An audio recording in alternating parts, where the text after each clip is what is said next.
Hey everyone, we are live. It's Arsenal Fan Circle. It's season 3, episode 13, and the 13s rule the day. Uh, this weekend, we're in the middle of an interlull, and it just so happens, Gary, we have had 13 games this season, and we're going to go through all those 13 games. The Baker's dozen. Yeah, interesting enough, you know, the day after,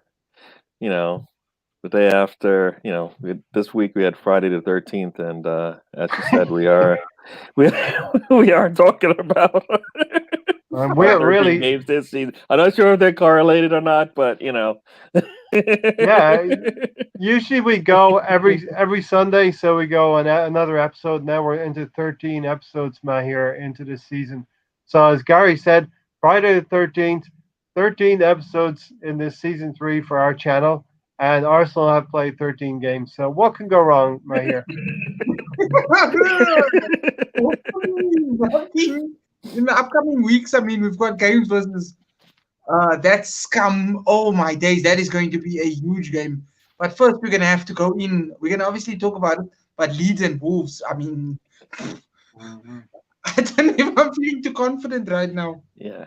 I think if we look back at everything, and hindsight is 2020, right? If we look back at the 13 games, uh, we all have seen. We'll maybe see some more patterns as well as to what Arteta actually could be seeing as well. And he's probably looking back at these 13 games that we've had. So it's been 8 games in the league. We've won 4 of them, and we've lost 4 of them. So not too many draws this year.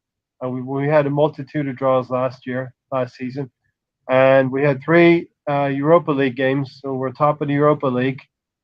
Um, Although we all know the standard of the Europa League is not great, and obviously the 2 Carabao Cup games. So we'll get into it really, really quickly. We're expecting maybe Football with Brownie to join us. He's going to give us a non-Arsenal perspective on what's been going on with Arsenal, and obviously I think Tony's going to join us in a little bit as well, hopefully. So, but without further ado, we'll get into that, and want to introduce a few people watching. So let me know everyone where you're coming from. The assembled. Good evening, panel. How's everyone? And big up to you, Gary, for welcoming everyone here to the show and chat room stuff. Maher, I'll start off with you. We started off the season with a lot of hope, uh, and we can look back now after 13 games, but it looked pretty rosy after we beat Fulham 3-0. Now, as I said, hindsight is 2020. We won the FA Cup, so we got to big up Mikel Arteta and what we were doing uh, post the let's say post lockdown last season. He did coach these uncoachables to an FA Cup triumph, and we'll see through these 13 games as well. There were spots where we can perform better against the better teams, but it's the mid-table teams that are giving us the most trouble. Yeah, but start off with your thoughts about Fulham and what you thought on opening day of the season, my here. Okay, basically on opening day, with the signing of Willian and Gabriel, I mean, I was expecting a lot of good things from Gabriel, not knowing a lot about him. But then again, same can be said about Martinelli. Came from nowhere. Yeah, I mean, brilliant. And I mean, when we played them, I thought, okay, newly promoted side might come out with a bit more of a bang.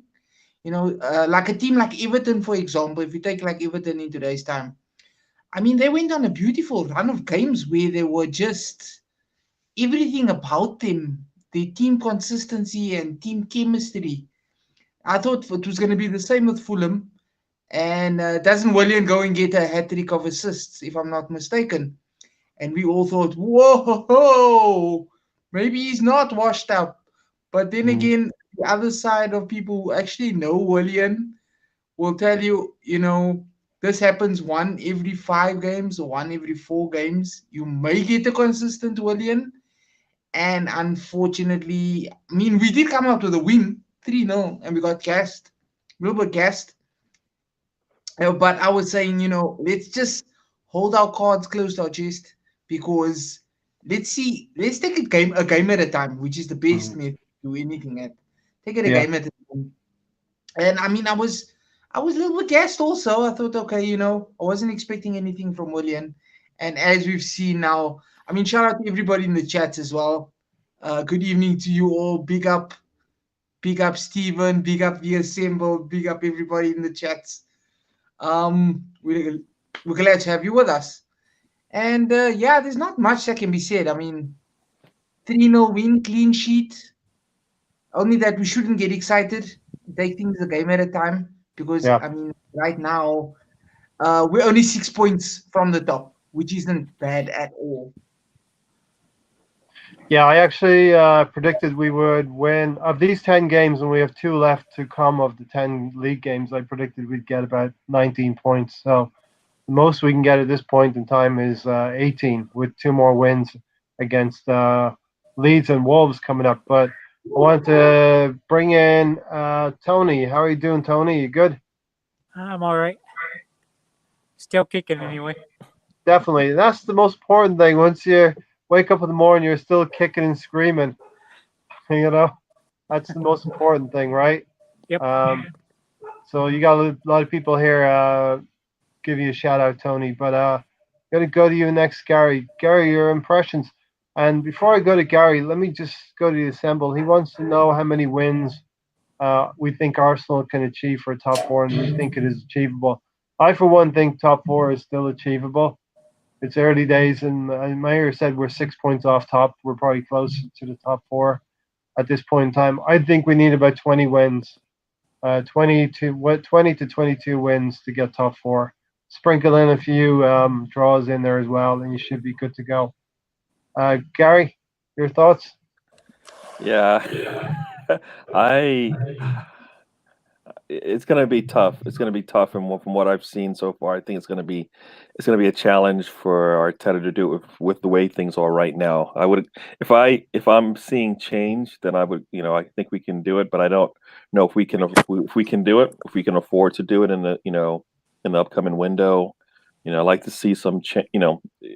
It's hard to see that a top 4 of what we're doing right now, of where we are as a team, and the way things are going. I mean, we are, like you said, we've had a really tough 10 games to start the season. We knew that coming in, and like you said, we've already lost 4 losses. I expected us to get a couple of. There's my dad down there. He came in to say hi. Yeah, sweet. Yeah, he helped me get the hat. So yeah, thanks, Dad. Welcome in, Philip, as well. Awesome. Yeah. That's good stuff. Yeah, cool. When I looked at the season, when we did the season review, and I kind of did my notes, I had us definitely finishing in the top 5, finishing 5th essentially. I expected a lot of improvement from where we were, but it's hard to think that we would be able to make that big jump to a top 4 team that quickly, with all the holes that we had to fill. And this season is proving that it is going to be tough. 20 plus wins right now seems a lot. Yeah. Based on the fact that we've gone 4 for 4 essentially, and you like to see that number. We are close to the top, but I think this season, like any other, it's going to be it's going to be pretty challenging, right? I mean, there's a lot of teams ahead of us, all improving from the past season just as much as we have, if not more. Look at the top of the table. The top 4 right now. I don't think any of us thought that was how it would look, right? I mean, Manchester United is behind us, right? Still, yeah, right? Yep. Manchester City is just barely. If they're not close, they're just barely ahead of us as it is. So I think it's going to be a tough go for everyone right now, and whoever can be the most consistent and has, can be. Isn't going up and down from one game to the next. Will consistency will be key. Consistency will be key. So exactly, consistency. Want to give a moment of consolation, like a moment of respect to Ray Clements, great goalkeeper who passed away today, and a Liverpool great. So I want to pay respects to his family and all of that good stuff for Ray Clements. But yeah, terrible loss. Gary, impressions from the Fulham game?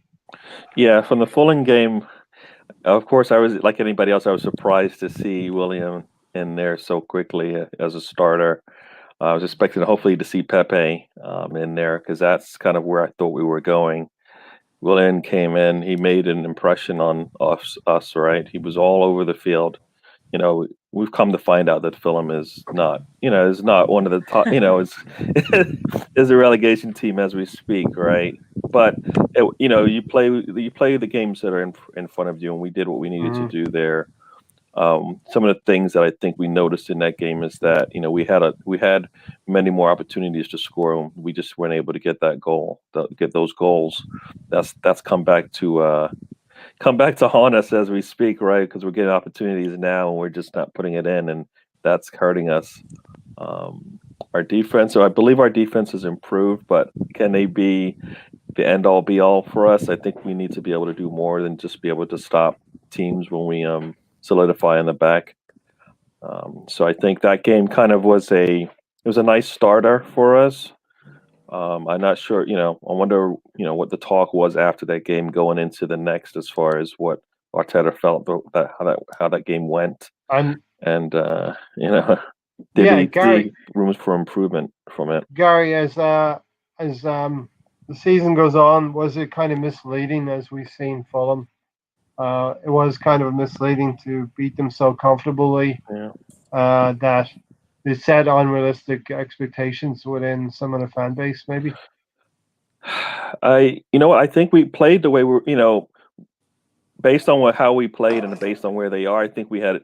You look back at it and it looks like a good 3-0 win, but I think at that point in the season, I think we probably should have done a lot better, right? So I would think of if we look back at it now, it's like, well, the 3-0 win isn't that big because you see them struggling now. They're all, of course, they've gotten better, and you've seen them have a lot of tight games and whatnot. I think they've actually got their first point the other week, but I think where we want to be and how that game would have went, I think there was definitely room for improvement, and we were happy to see that. Like I said, I was happy to see what William did, because that's, if we saw that from our right wings, I think we would have really good games. But we haven't seen that again, I don't think, for the 70, 80 minutes that we want to see it for, or the 60 minutes, even the 60 minutes. We haven't seen that kind of play from the right wing. It doesn't matter if it's Willem or not. I think that's how that position is. We wanted it to be played, and I think they were happy. We were happy with that. We never saw it again. I know other teams have had other reason for that, but I think to some degree we want to get back to that kind of play from our right wing, based on what we saw and how it can work out. I mean, that type of play should have helped us in our next game, but obviously it didn't. I was actually I'm going to come to Tony next. Tony, that Fulham game really showcased Gabriel. It was kind of his opening note as I've arrived at Arsenal. Scoring a goal on his debut as well just points to the quality of the player that we now have. And you, of course, Tony, have given many Don Juan awards, Man of the Match awards to that one and only player, Gabriel. A great find for us this season. Yeah, it's definitely his coming out party. It's surprising to see him start the game. Great to see him get the goal. You can expect any more from him this season. I mean, he's done everything you can ask from a 22-year-old. It's amazing what he's done. I don't want to give him a Don Juan every match, but he's deserved it.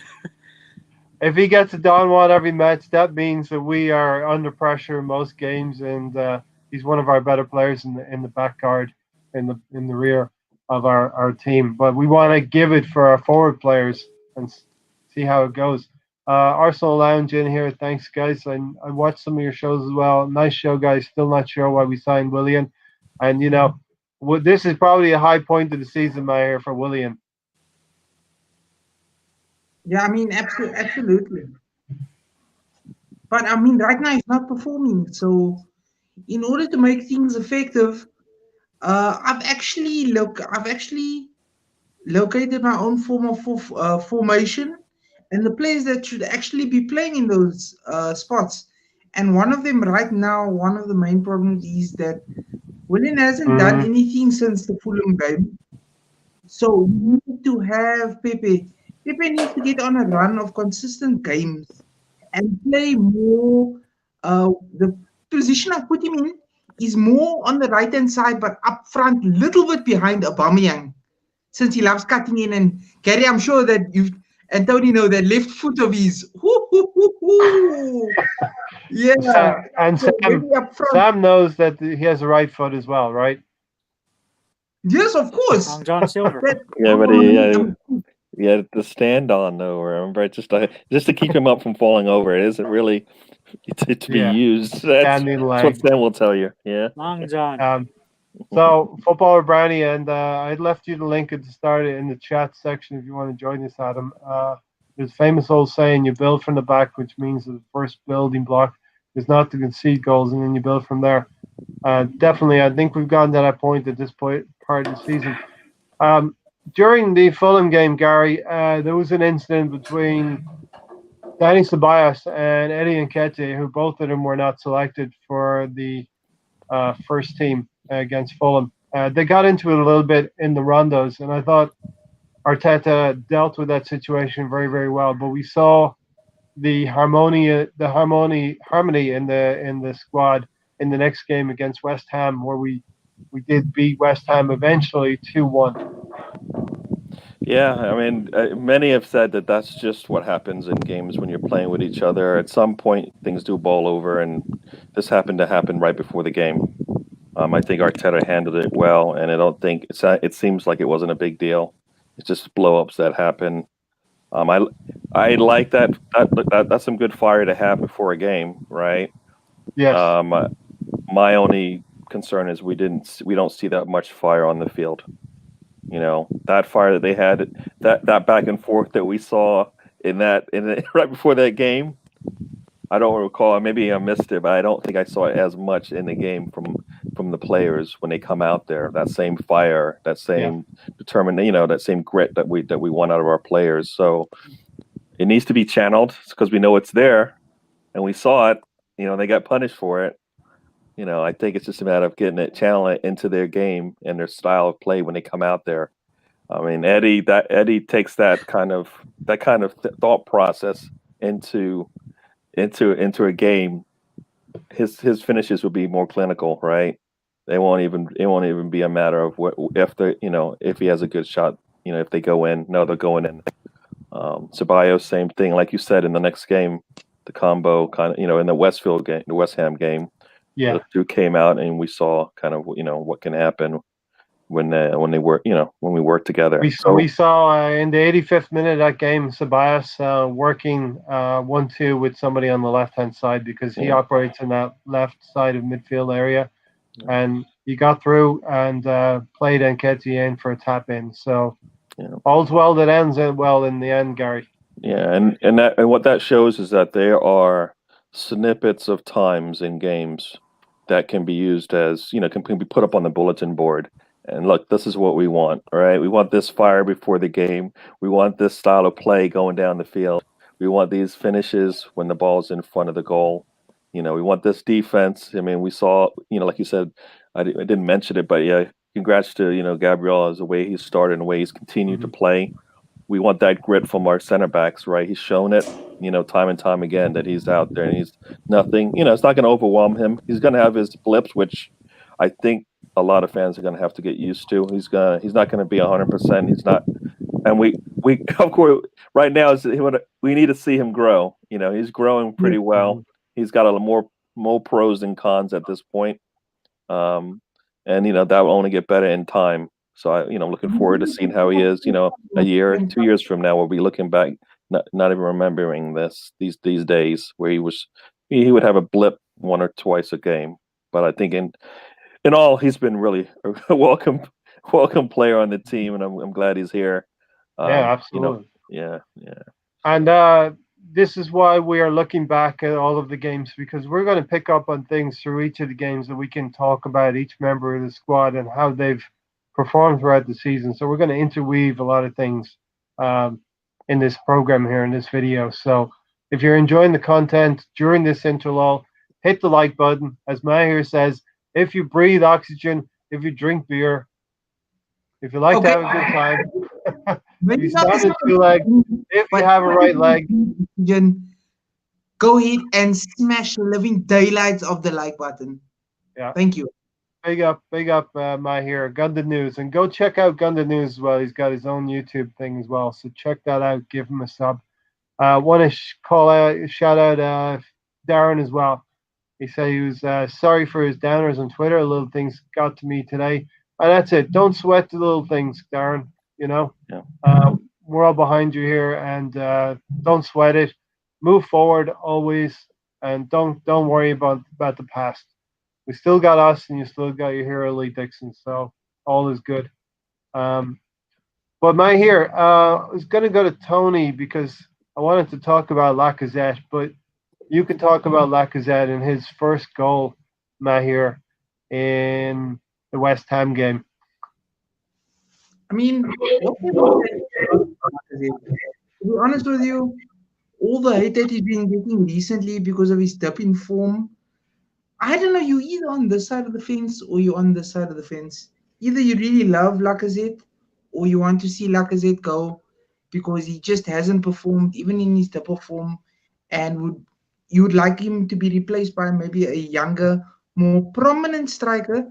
There has been a name we have been linked to, or two names that we have been linked to now for the summer, and they look to be very welcoming additions to our team.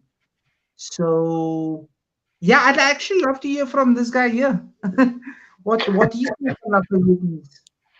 Well, he's partaking in enjoying the outdoors for the final week or two before winter sets in, and Davy Crockett can't hunt any more bears. And or the lockdown. Oh, we got another lockdown or something like that. Sam said building from the back is fine, but we haven't been good at that either lately. So listen, I know Lacazette scored again later on in one of the games. So Gary, we'll go to the Leicester game. This was in the Carabao Cup, a 2-0 win away to Leicester City. They didn't have any Jamie Vardy. It was much changed teams for both of us, but we were able to field a lot of young players. Remember Reece Nelson playing quite well, and in the end, Nketiah gets the second goal to seal it. Yeah, and I mean, I think it took a while for us to get into that game. I think we expected us to be able to, control that game. And I was just kind of looking at the stats, and it wasn't until like late in the, in that first 10 minutes or 20 minutes of that second half that we did actually, we were able to put a goal through and actually start to take a little bit of control of the game. But I think we were expecting to be able to handle that a little bit more, especially with their backups in. And I mean, I felt like our depth, our backups are, were a little bit stronger than theirs going into that game. So I didn't think it was going to be that big of a challenge for us. But we've been finding that hard to hard to see that through when we feel like we have an upper hand, that we actually follow through and able to, complete and that. But I think, of course, the Leicester City team without Jamie Vardy in the team is probably a mid-table team. When he's in the team, they're close to top six, if not top four. Yeah. Quality, Tony, you're back indoors. It's a little chilly out there. After me extolling the values of you being out in the great outdoors, Davy Crockett style. Stefan said, never understand why some people don't see the value of a real good keeper, just as vital as a top striker, in my opinion. And they say really, really good keepers can save you or earn you up to 12 to 15 points a season. And, that's very true. I believe that.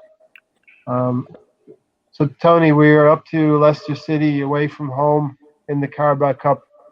Didn't see that one? No, I was thinking about other Leicester game, but league game. Yeah, we'll get to the league game a little bit later. Reece Nelson, I think he played quite well in that game at Leicester City in the Carabao Cup, our third game of the season. He hasn't been able to feature too much since due to injury. But that's the problem. When we do need the young gunners to actually show these older, more experienced. Listen here, your place is at risk.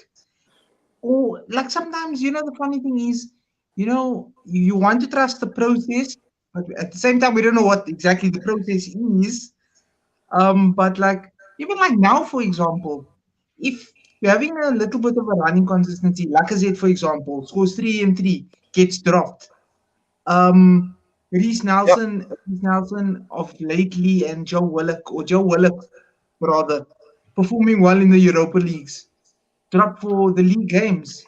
I mean, he needs to find a nice little balance around everything. Shout out to Miss Molina as well for joining us. Thank you so much. No, we are not enjoying the international break. It's boring. There's nothing to do, nothing to watch. Same old, same old. Come and enjoy our analysis of the 13 games instead, right? Yeah, exactly. Exactly. Don't watch international football. No, nobody really watches. And most of it's friendlies. Also, one thing I must say about international break, our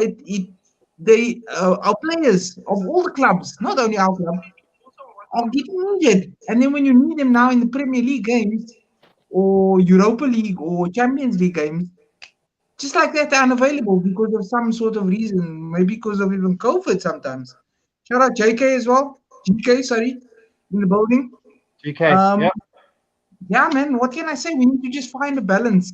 I've got a squad in mind, guys. It's actually a 4-2-1-3. And if you guys want to hear about the players, I can talk about those players later on. I don't want to take up too much time. Yeah, so that's Leicester. We'll get past that pretty quickly. Gary, Liverpool game for me, 3-1. It kind of went to script, but we were kind of teased a little bit by Lacazette scoring that goal against the run of play, where we actually played a really, really good ball. Xhaka played a good ball down the left. The ball's crossed in, and Robertson completely messes the clearance up.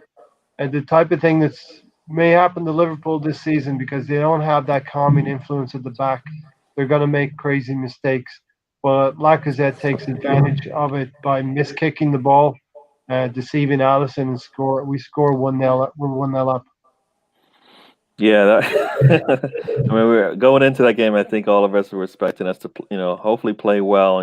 Not expecting a win, just because at the time, it's where we felt, and then to get that goal, you know, that's one of those. You hope that's one of those triggers that gets the rest of the team going, and that goal in itself, I think, maybe gave us we kind of, I think, fell asleep a little bit after that goal because the two goals that they scored after that seemed eerily similar, where we were kind of caught on the counterattack with some of our, our defensive plays too far up the pitch, not able to come back and support the team on the counter, and we got left without the right numbers, and they took advantage of us, which most teams will do on the attack when you allow that. I mean, that. So that game has, I believe, also had its uh, things that came up. For example, should have Mane still been in the game? Yes, Right, I have that in right, my notes right here. yeah, Yeah, right. Should Mane have been still in the yeah. game at that point? I mean, an elbow to the head, nothing happens. Um, Tierney, the strong player that he is, didn't really, took that hit okay, and as far as the He referee took is that concerned, it elbow probably to his did. face very, Yeah, very well. yeah, and you would, if that was the other way around, I think we would be in trouble, and we would be like, okay, that was just a really, is a really dangerous play, and we would accept it. For us, we don't, we don't embellish those opportunities to take advantage of it, and sometimes we Yeah, pay for it, and I think we did a little bit because I think he scored soon after that. and If I recall, right? So, it's really about Gary making the referee have to make a decision. yep, Yes, it's embellishing, but you also have to let the referee know that it actually happened to you. yep, So if you're going to fall like a sack of potatoes, then that's okay in this day and age. We used to frown upon that back in the day, but now it's a situation where you need to make the referee make a decision. Yeah. And if he doesn't make that decision, then that's it. But Tierney took it like a man. Yeah, I mean, you think Uh, about it. Last year, right? Eddie makes a dangerous play, puts a yeah, foot to somebody's leg, gets out of the game. last year game, yeah. Mustafi takes a foot to the face, and nothing happens, right? I mean, both Yeah. both require a red. One didn't, one did, and one was pretty clear to see, but the other one wasn't so clear. But you looked at the results, and as a referee, if you look back at that, how can you not say that there was some force behind that? I mean, Our and intent.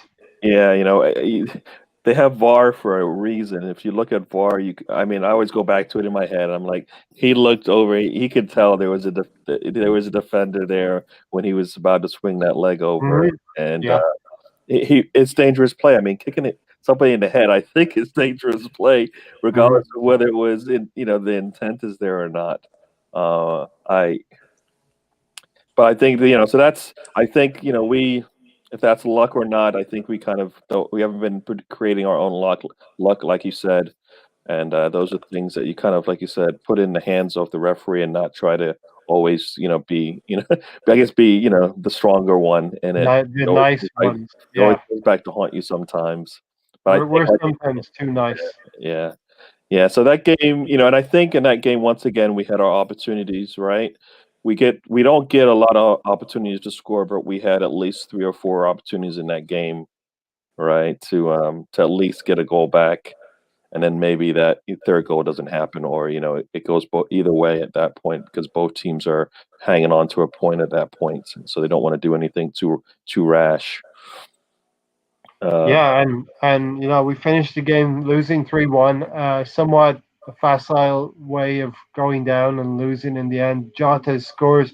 We're Tony. We are the team who continually hands out gifts, and we gift wrap the gifts to these people. Diego Jota gets his debut goal against Arsenal in that Liverpool game. Um, Mane gets away with a VAR decision because you know it's not seen by the referee. And for me, there's lots of villains in the league.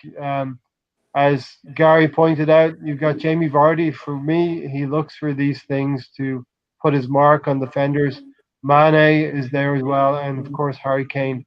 So, what do you think, Tony?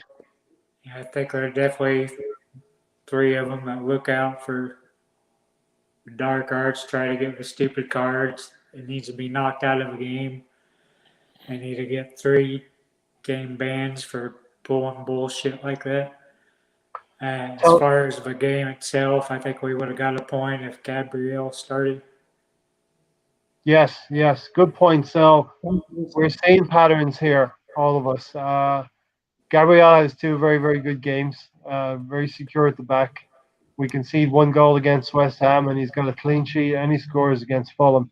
After 2 games, you should say to yourself, "Okay, I'm going to run with this guy. He's doing pretty well." But yes, I forgot about that, Tony. He was dropped for not selected for the Liverpool game. Let's say. Um, again, some patterns in Arteta's thinking there. Um, Tony, question from Alex here. Would you prefer to give Nelson the lead over Pepe and Willian? Uh, Not really. Would you play Nelson on either wing? Would you give him a Nah, I run? played Saka on one of the wings. You see, for me, Tony, I think Nelson is the closest player we have to Jack Grealish, in my opinion. Yeah, he needs to be playing more in the middle. I don't really see him on the wings. So, Mahir, we lose 3-1 to Liverpool. Any other thoughts from that game? They kind of just choked us. They kind of just suffocated us. We weren't able to play out from the back. Yeah. The problem we've been having, Gary, Tony, you guys will know, is losing to the smaller sides when we should be beating them. We are the Yeah. Arsenal. You see the cannon on the badge. We should be firing at all these small teams. Like, who do you think you are? No disrespect, but we are the Arsenal. Seriously, Lacazette. If Lacazette had, that had equalized, which Let's be honest. People are starting to call him like a threat. I think somebody brought up the thing: is he good enough or he's not good enough for Arsenal right now? Right now, like I said, it's not good enough. But I mean, if he equalizes, we might go into the last few minutes of the game, last 20 minutes odd, thinking to ourselves, listen here, we got a chance. And who knows? Maybe we snatch all 3 points even in the last minute or in the last dying seconds of the game. And with Willian, would we start Nelson above Willian and Pepe? No. My front three is Aubameyang in the middle, which we should be doing because he's the most lethal striker, let's be honest with you, right now. Not right now, but in the Arsenal squad. Saka on the left hand side and Pepe on the right hand side because Willian's not doing anything on the right hand side. Or alternatively, if you find a player that can fit in on the right wing, wasn't Willian thought to be our like a new number 10, like Right in the side, middle, you can play like centrally as well. Yep. still hasn't done that. So Yep. yeah, man. Like I say, if we equalize, there could have been a bigger chance of something happening in the Liverpool game. But as we do know, poor record against the bigger teams, smaller teams, we should be brushing under the carpet. We're going to discuss the Leicester game and Yeah, and you touched on Aubameyang playing centrally. We'll talk about that when we get to the Sheffield United game because there was a watch along which you missed, my here. Just joking, just kidding, just poking at you. Unfortunately, we weren't able to make that watch along, but we'll touch on Aubameyang up front. We saw a glimmer of what could be, Gary, but let's just stick around here. Mahir, I want to ask you first, and then I go to Gary. How many title-winning players? How many of our players would be part of a title-winning squad that we have right now in house? okay. Right? GK is probably saying, is Leno going to be top quality? Right, you include Leno in your back line. Who are you going to include? Gabriel? Okay, Gabriel. Um, right now, I can't think of any other centre back to pay him with aside from the person we have. If there's no other centre backs, then you go to fullbacks. Would Tierney be one of those? Tierney, definitely. Okay, Definitely not. Definitely not Zoolander on the right wing. No, not All right. Zoolander. I'm gonna go into our midfield already. So you got three already, and between the goalkeepers and defenders, we got three. Yeah. Thomas Partey, definitely. Yep. Do I see Danny Saka? making the no. Saka could not be part of a title-winning team. Oh, you said Saka, not Xhaka. Saka. Okay. Not Xhaka. Saka, yes. Bukayo. Definitely not granite. Not the granite tops. No, I don't need any granite tops in my kitchen. Thank Right, you. so that's 5 with Saka. And then Aubameyang. 6. Okay, Possibly. so essentially we have half a team, half a dozen, right? 6 or 7. What do you think, Gary? Yeah, I mean, right now, that's Mhm. it. That's it. Yeah. I mean, we're always looking to the future, right? So, the future, we're hoping Martinelli comes back into form. Even if he comes back in January, I don't think it'll be until February, March that we get the player that we want. Just he's been out for a very long time. I find it hard to believe he's going to come back and be able to give us everything that he's had, at the end of the season when he was showing us, his. So I think it's going to take us some time. And same, we saw that with Holding.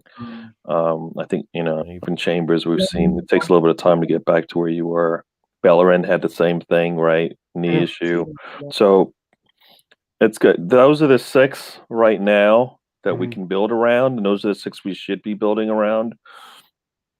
We're not. And then we're gonna have a bunch. We're gonna have a bunch of players, Gary, who can be part of a title-winning squad, but maybe not in the team every week. And there will be probably another 6 or 7. We'll do that. I think we can do that for another podcast. It's crazy. Everyone is in chat, so it's great stuff. You're making it really, really difficult for me to catch up to everyone on the chat, but we'll get there in the end.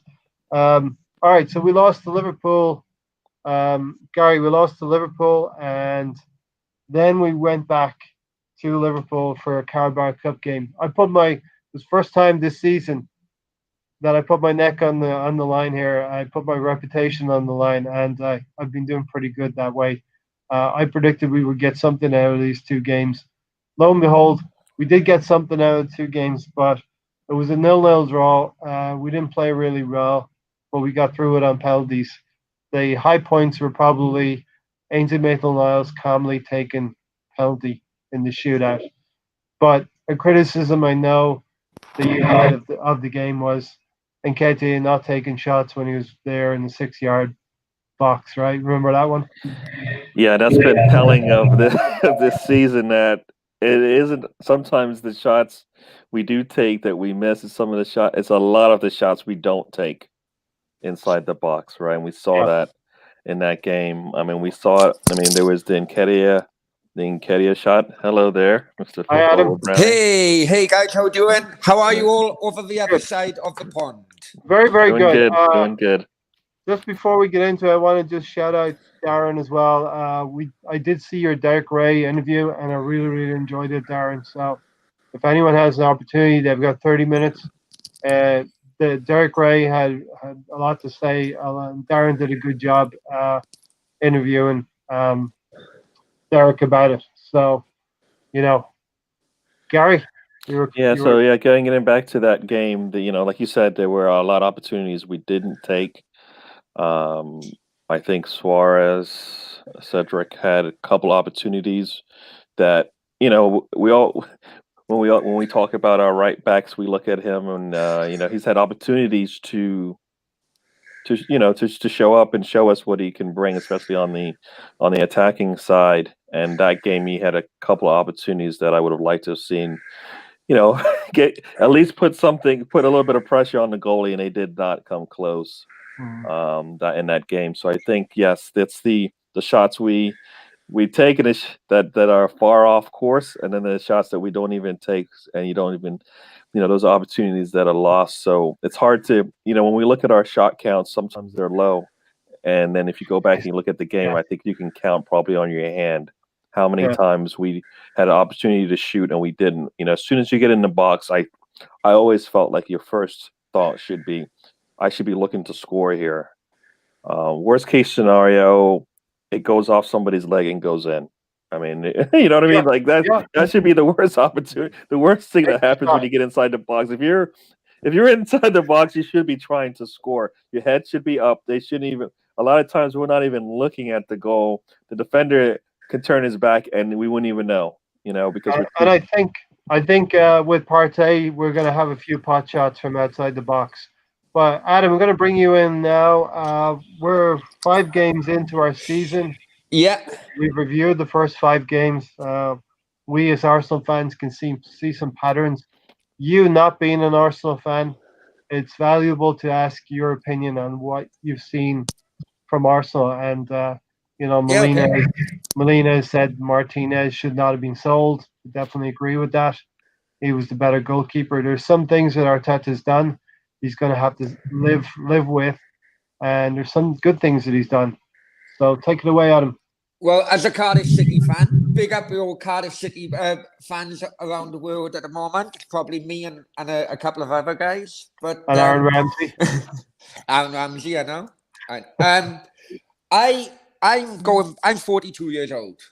I actually went to Highbury. First time I went to Highbury was 1987. I watched Arsenal against the champions-elect Everton back then. Wayne Clark lobbed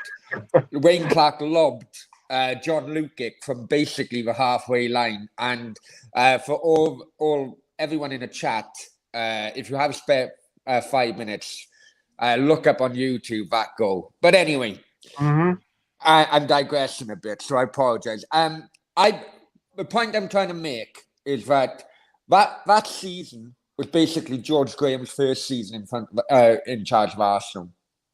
Okay, and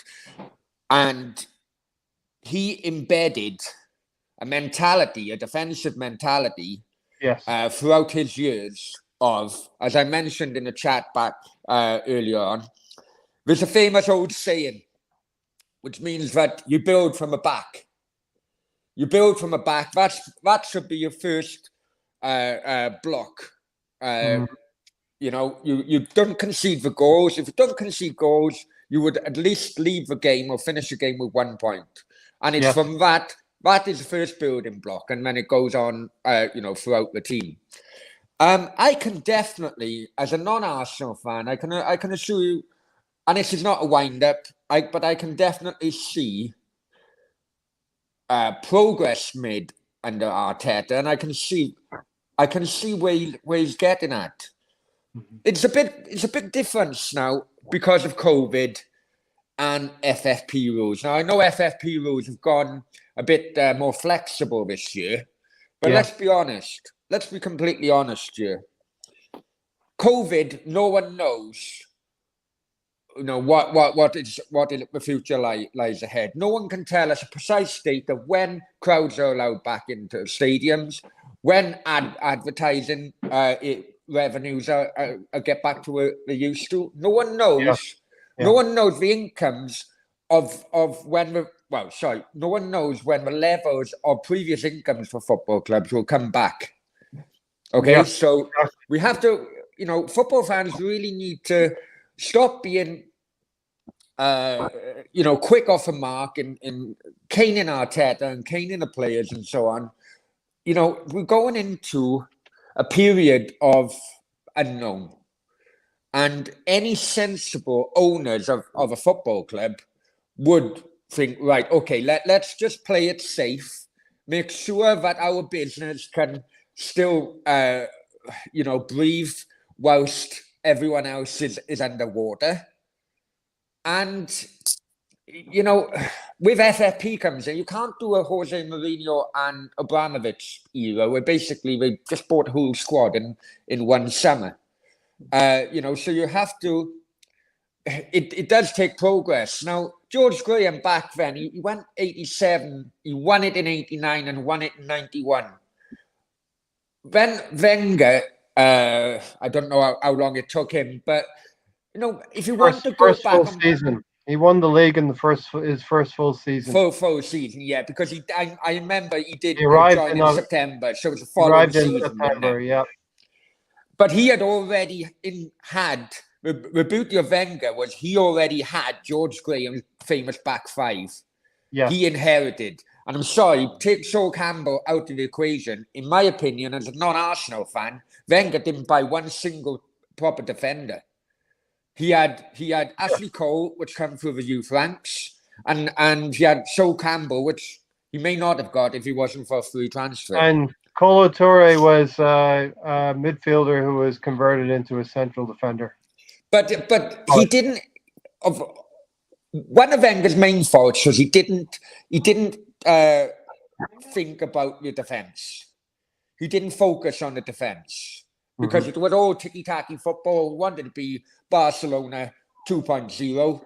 And to a point there that happened, but Barcelona had a far harder defence than what Arsenal ever did. So now Arteta being within the squad of the bad defensive days, surely anyone can see that he's focusing on the defence, we're conceding less goals, and now it'll have to take a transfer window, maybe 2, maybe 3, to then focus on the other areas of the team which need rebuilding. The problem with YouTube is all reactionary football fans now. Fans don't give managers and players 1 season, 2 seasons, 3 seasons, and that's a problem with modern day social media, unfortunately. Yeah, I mean, I definitely, I definitely agree with you and some, with what you said about Arteta. The only thing that I come back to a lot with that is, for some, he put a lot. I think he put a lot of effort into the defense, right? I think we're a lot solid back there. We have a plan. We know what we can and cannot do back there, and he's definitely trying to keep us away from putting us in situations where we're vulnerable back there. With that said, and based on, the fact that we know it's going to take some time for this turnaround, I kind of feel like the Aubameyang contract is going to come back to haunt them because they're not ready for that level of Yeah. a scorer on the team with the plan that they have in place. I mean, you've seen it before where they sometimes let go the best player on the team, and people are like, why are they doing that? Come around a couple years later, and they're all the better for it. Right? I completely agree. Yeah, Regarding the Aubameyang, I mean, Yeah. I know Sam is in the chat, but he's 31 before he signed that contract. Why on earth are you giving a guy a 3-year deal when I live in Spain? As you guys know, I live in Spain. Real Madrid, Barcelona were hinted, Inter Milan were hinted, but none of them will give him a 3-year contract. It was 2-year maximum. You know, and it was a reason behind that because in my opinion, I think Aubameyang towards the end of last season, his all-round play was going downhill already. It's just his goal ratio. I don't think so. That's what I think. I think He won the FA Cup. He won the FA Cup single-handedly. No, if let me finish my point. His goal ratio, his goal record, actually, in my opinion, covered the cracks of his all-round play. That is my opinion. He's that's what he is. He's a finisher. He's not going to beat three people. But the better finishers, if you know, I'm maybe of an older era, but the better finishers, you know, would hold the ball up, then would sort of allow the midfield to bomb forward, and then you'd be having numbers like 5 attackers against 3 or 4 defenders. You know, you look back at Mark Hughes. The way Mark Hughes would hold the ball up and allow the rest of the Manchester United different player again. but unfortunately, I think maybe you can say Graham Sharp from Everton. You're an Everton supporter, right? And you have that bet with me that you think Everton will finish above Arsenal. I still do think that. I think Everton are going to buy. I'm gonna hold you to that. We're gonna have some. No worries. Just don't pay me in Mexican pesos. Yeah, I want it in hard cash. It's no dineros. It's just just reputation. No pasa nada. But listen, Graham Sharp. I think Graham Sharp, Everton, great. He was a similar player to Aubameyang in some ways. Much better with his head. Much better with his head. Yeah, much better. But he was on the end of things, and Aubameyang's going to be on the end of things. He's not going to be great in general play. But the difference, if you want to compare that type of Graham Sharp at the time, he either had Andy Gray up front with him or he had Gary Lineker up front with him.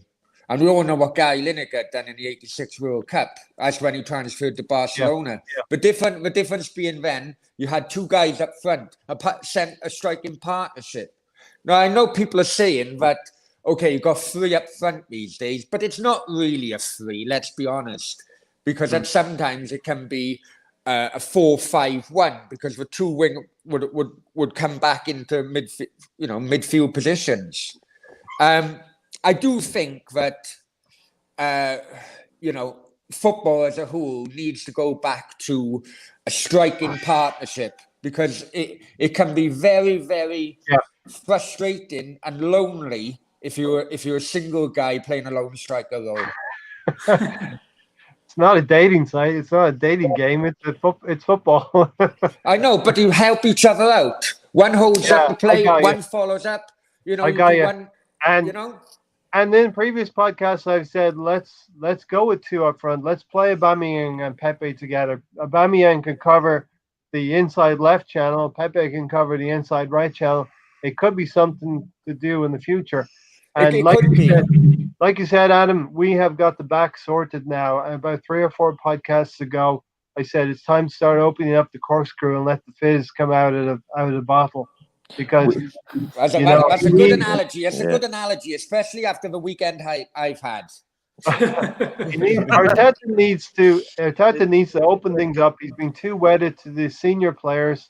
He's given them too many minutes in the Premier League. Why can't Willock or Reece Nelson get into the team? Yeah, I mean, one thing just before you skip to the youngsters, we have a plan for the back 4. We have a process, a plan. We know what we're trying to get out of it, and we have only 2 players that we know are going to be around next year that are going to be part of that that defensive plan. We see it. Outside of Gabriel and Tierney, I think we still are still. I believe we're still looking for 2 starters. We have Bellerin does play back there, but he's got difficulties on the defensive side. Or you bring Ainsley Niles in there. He's okay on the defensive side, but then going forward, he struggles a little bit. Suarez, I think, is he's a good backup, but he's not a starter for us, right? So I think we have a plan there. Luis, we don't expect him to be around next year, so that we're still looking for that right center back, right? So I know we have he can pull players in and out and get different things out of them right now. The problem, as we know, is the problem is he doesn't have that same plan, that same structure in the front where he can pull people in and out and know what he's going to get out of them and maybe switch things around a little bit to get what he wants out of them from an attacking sense. So I believe he has he worked from the back, and I think that's what he did at Man City, right? He helped them out with their defensive plans that they had in place. And he was able to bring it to us because that's what we needed. We definitely needed it. He's done a good job with the back end. Moving forward, that's our next goal. We've kind of done that a little bit with Partey, right? And then, we signed up Aubameyang, so we thought, okay, now we've got somebody who's going to help us with the attack. But there was a little gap between, between Aubameyang and the ball, right? And how that ball gets to him. Yeah. Right? So the thing is, Adam, and I'm going to get to Mahir and Tony as well. Jump in, guys. This is a free for all right now. Please do jump in. Yeah, I know I can waffle on.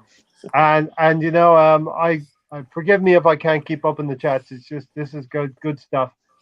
Adam, so what we have is we have an insurance policy for our back 4. We're sliding players in and out of so we're playing 5 at the back sometimes. Sometimes we're playing 4 at the back.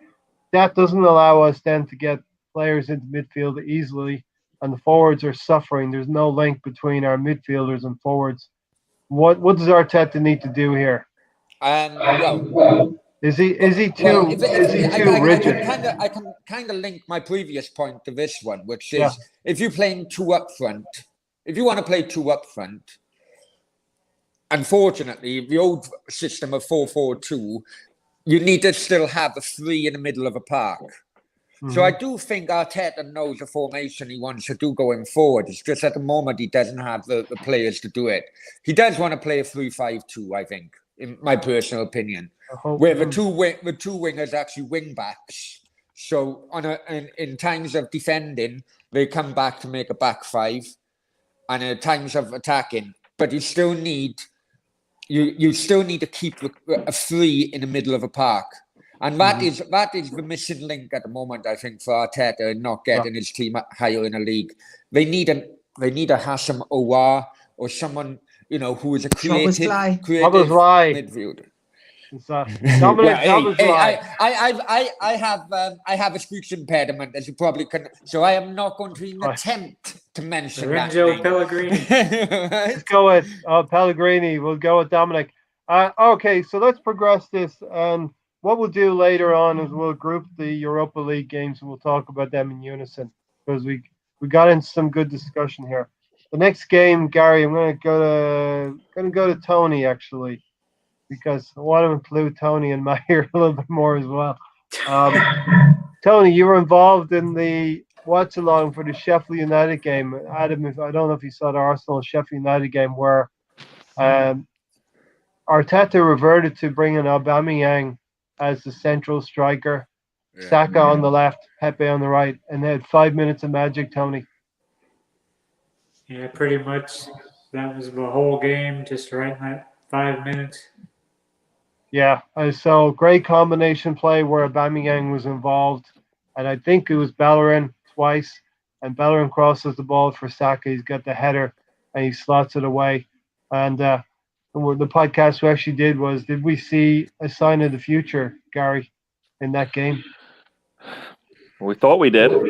Did we see a glimpse of the future? It might be the distant future. We thought we did because we haven't seen it since. I mean, did we or did Arteta? Yeah, but Tony and I sat through that game, and for the first 60 minutes, we were like, "Wow, wow. We're just it. Not a good wow. It was not a good wow. It was painful to watch. I mean, I don't know what. I don't think we had answers for whatever they were going to present to us, and I don't recall how many shots we got in that first half. I don't believe it was a lot, if I recall. I 5 think it or was one of 6 those maybe. kind of 4-shot halves or something like that. It was painful to watch. I mean, you think the Villa game was painful to watch. This one was a similar case in the sense that we knew that the Villa game was going to be tough for us, and we figured the Sheffield United game we probably could control that one and take a hold of it, and we just did not do that. So it was hard to watch. You know, and then you see that change, right? They make that change, and the next thing you know, Yeah. Pepe came on for William, I he believe, came on the right side. from Eddie actually. He came in for Eddie. Okay. Yeah, William, Eddie was up top, right? And Yeah. they kind of moved. That's when they moved Aubameyang over, and you know, William things was opened playing up for us. behind the I mean, front three.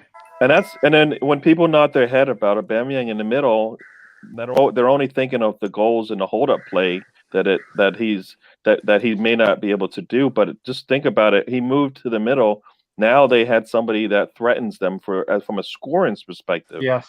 And that Yes. opened things up for the wings, and that's where the ball was coming from. I mean, the ball goes out to the side, and Aubameyang, I think, is in the middle there, and he's going to draw some of the attention, and Saka gets the header, right? That's the game where he gets the header, right? Yeah. Yep. I mean, Saka gets the header. We go 1-0 up. And, just like it was in the middle because of his hold-up play back in the days. I'm going to say back in the days, like last season, right? Aubameyang in the middle gives us a threat. You know, they know they think about it. If Aubameyang's in the middle and the ball comes into him and he's able to get some space around him to go left or right, teams are going to be concerned about that and bring people over. And he's willing. He's a willing passer at that point, at least from what I've seen. He needs to have the ball at his feet during the game. I mean, he definitely needs to have the ball at his feet at some point. You know, he doesn't even get touches some games, and that's disappointing in a sense, and that's like unacceptable if that's that's the player that you put a lot of your money into. I mean, we talk about money all the time, and they made a money move here, and they said, you know what, we're going to put all our money into Aubameyang, and then since then they've basically done nothing to to make sure it works, right? Make sure it works. They knew the defense was struggling, and they did a lot to fix it, right? You know, they got Gabriel. They eventually got Partey, and that's all that helps with some of our defensive frailties that we had. I wanna. Since you brought up Aubameyang, I want to bring this point up. I think Adam mentioned earlier that Aubameyang. I disagree. I think he did well to the end of the season. When he got this new contract, this is when he stalled. Adam, for me, he's not scored since. Gary doesn't agree. I think, to be honest, because of how the Arsenal fan base can react at times, I personally think that the club panicked and agreed to all his demands. If I'm honest with you, well, we needed those guaranteed goals. I can see Aubameyang becoming another Ozil in the final year of his contract and sitting in a stand and making loads of money. I really can. I really can. And, it's just madness, absolute madness, giving him such a long contract at the age of 31. Yeah. Yeah, I don't feel like the contract and his lack of play are in any correlation. I think there's a link there. I don't think it's a link there at all. I think teams have just figured out what to do, and they're doing it a lot better. I mean, he's not getting the ball. His opportunity, he's going games without a shot. I mean, that's unacceptable. That's the kind of game, the game you're looking for. I mean, well, he hasn't scored that kind of goal, Gary, since the first game of the season against Fulham. How many opportunities has he had like that? I would have to look into that. Yeah, you can't think of any because there's not that many out there. He hasn't had that many opportunities. Like, I understand if he's missed like 20 goals, 20 a shot attempt. but he hasn't Gary. had that many opportunities. He Like hasn't all been of the involved either. professionals, I have to say I would have to check the tape. Gary. I bet you do. I bet you do. No, but I mean, no, but in all seriousness, I don't believe it's all. It's not all on Aubameyang. He's had the ball at his feet, and he's been a willing person to just stop and go back. And I'm like, what? At some point, you're gonna have to just take the ball forward and see what happens. You know, and I think he's getting that. I think that's also, to me, anyways, because the lack of touches means he's out of the game, and he's losing the flow of the game, and he's not able to take advantage of it when he does get the ball. I mean, if you see somebody with the ball at their feet a lot, or with the opportunities coming their way, they're clapping their hands, even if the passes are off, because they know, look, they're looking for me. I don't think he's even getting those. When's the last time you've seen him go, clapping his hand like, "Good luck for me"? Yeah. I don't think I've seen it It's not happening. in many Gary, you know games. why? You know Right here. why?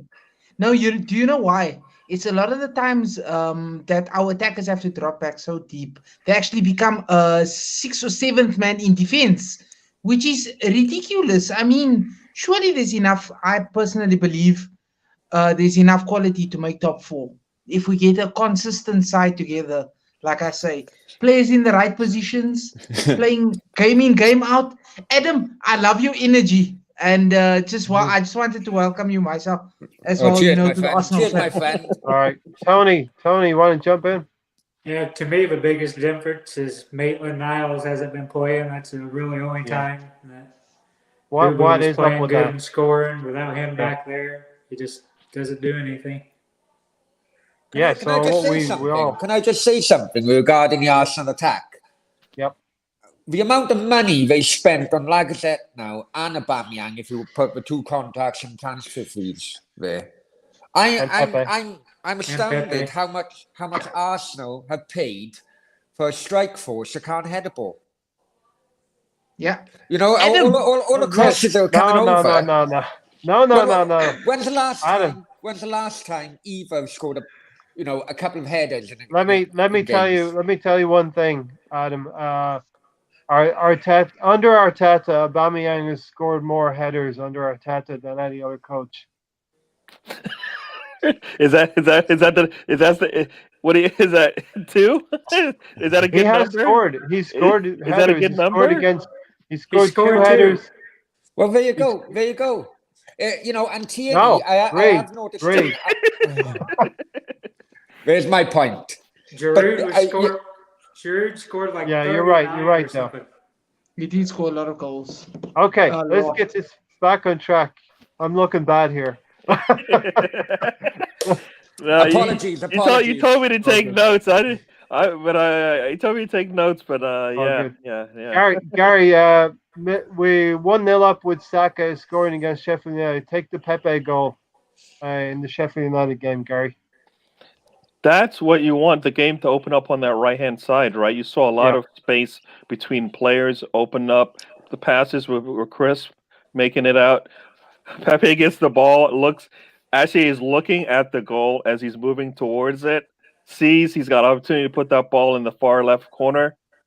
Or is it right corner, close corner? I can't remember. I think the ball goes to the far corner, if I recall, the far left corner, to right? his left, yeah. Yeah, to his left. Goalkeeper's right. And, how often I've said this to you multiple times.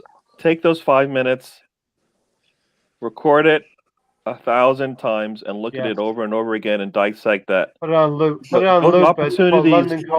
types of opportunities are there. One, if you decide on an attack to continue to ball up the field, if your spacing is like it's supposed to be, you're going to get the space to where you can actually make those kind of progressions up the field. I mean, I don't know. I mean, we've seen it that one time, and it feels like that those four up top is something he's scared to do. I understand why it is.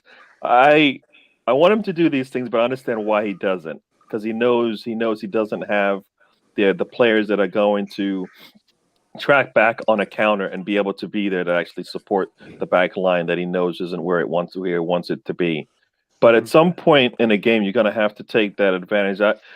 I mean, losing the way we're losing sometimes, you're like, well, you know what? Yeah. We're not. The only time you're going to work on these types of skills, we're not even doing it then, right? So an opportunity where we should be on the front foot, moving forward, attacking, we don't do it then. How are we going to do that in the big games, right? If we can't do it in the games against the teams lower in the table, the teams behind us, right? Teams with a low block, we're going to need Yeah. that creativity. We're going to need to be able to, and you're going to be able to shift. I mean, Arsenal used to be able to make those types of passes across, back and forth across the team, open teams up. Next thing you know, we're attacking, right? We don't do that now. It's so slow. That's because you let my best mate Aaron Ramsey piss off to Italy. Yeah. That's why. Yeah. That from a money's perspective, that was the best thing they could have done. They can't afford that.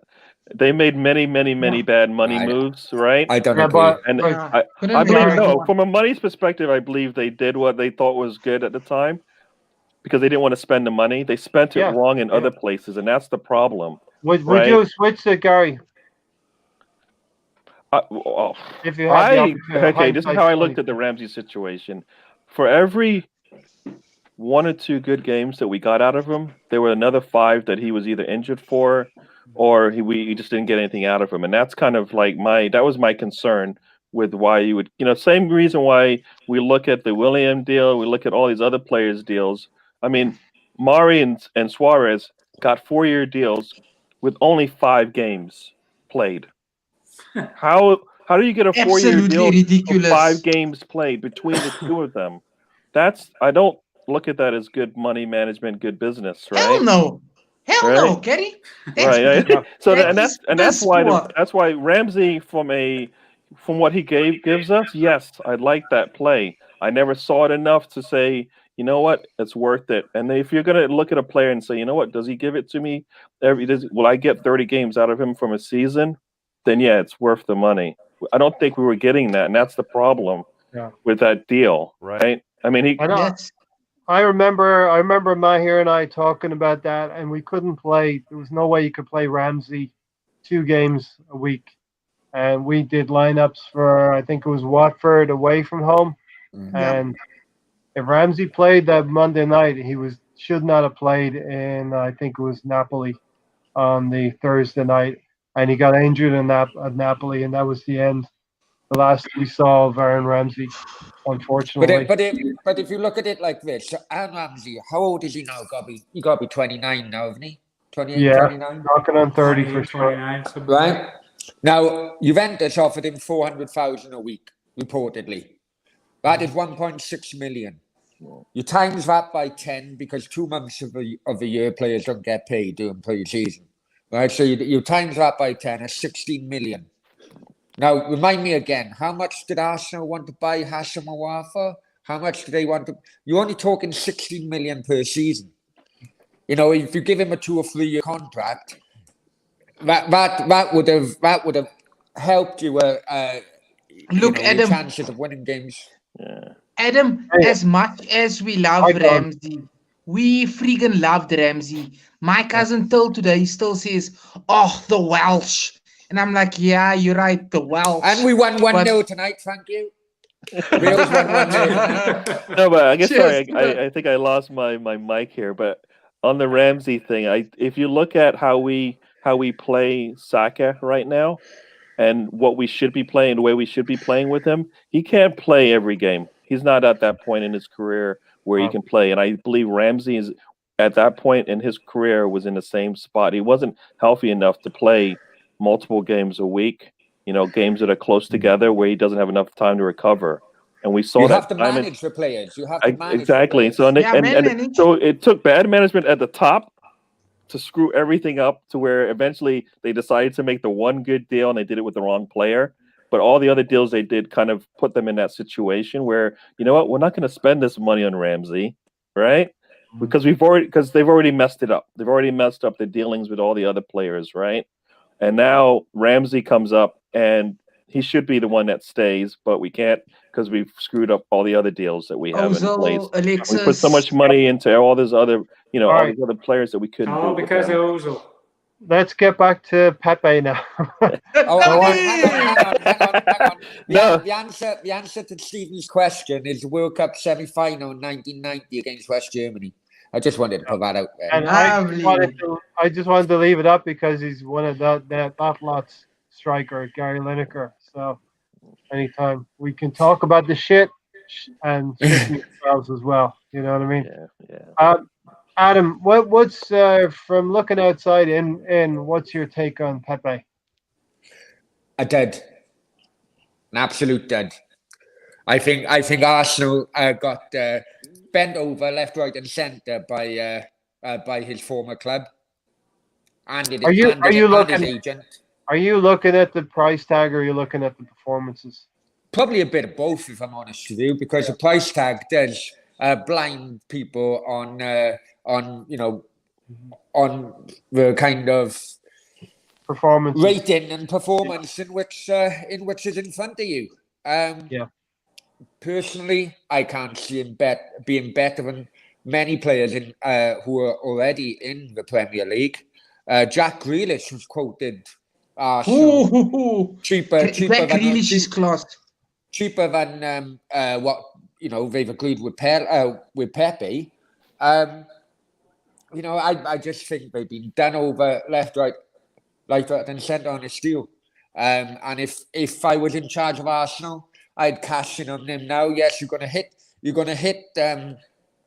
take a hit on a price, but in my opinion, the longer you go with him, his valuation is just going to go one way, and it's Adam, I have a not going to go up. Based on that, Adam, I've got a question for you. So if Pepe was 40 mil right now, and he was performing the way just as he is, would you still call him a deadwood player?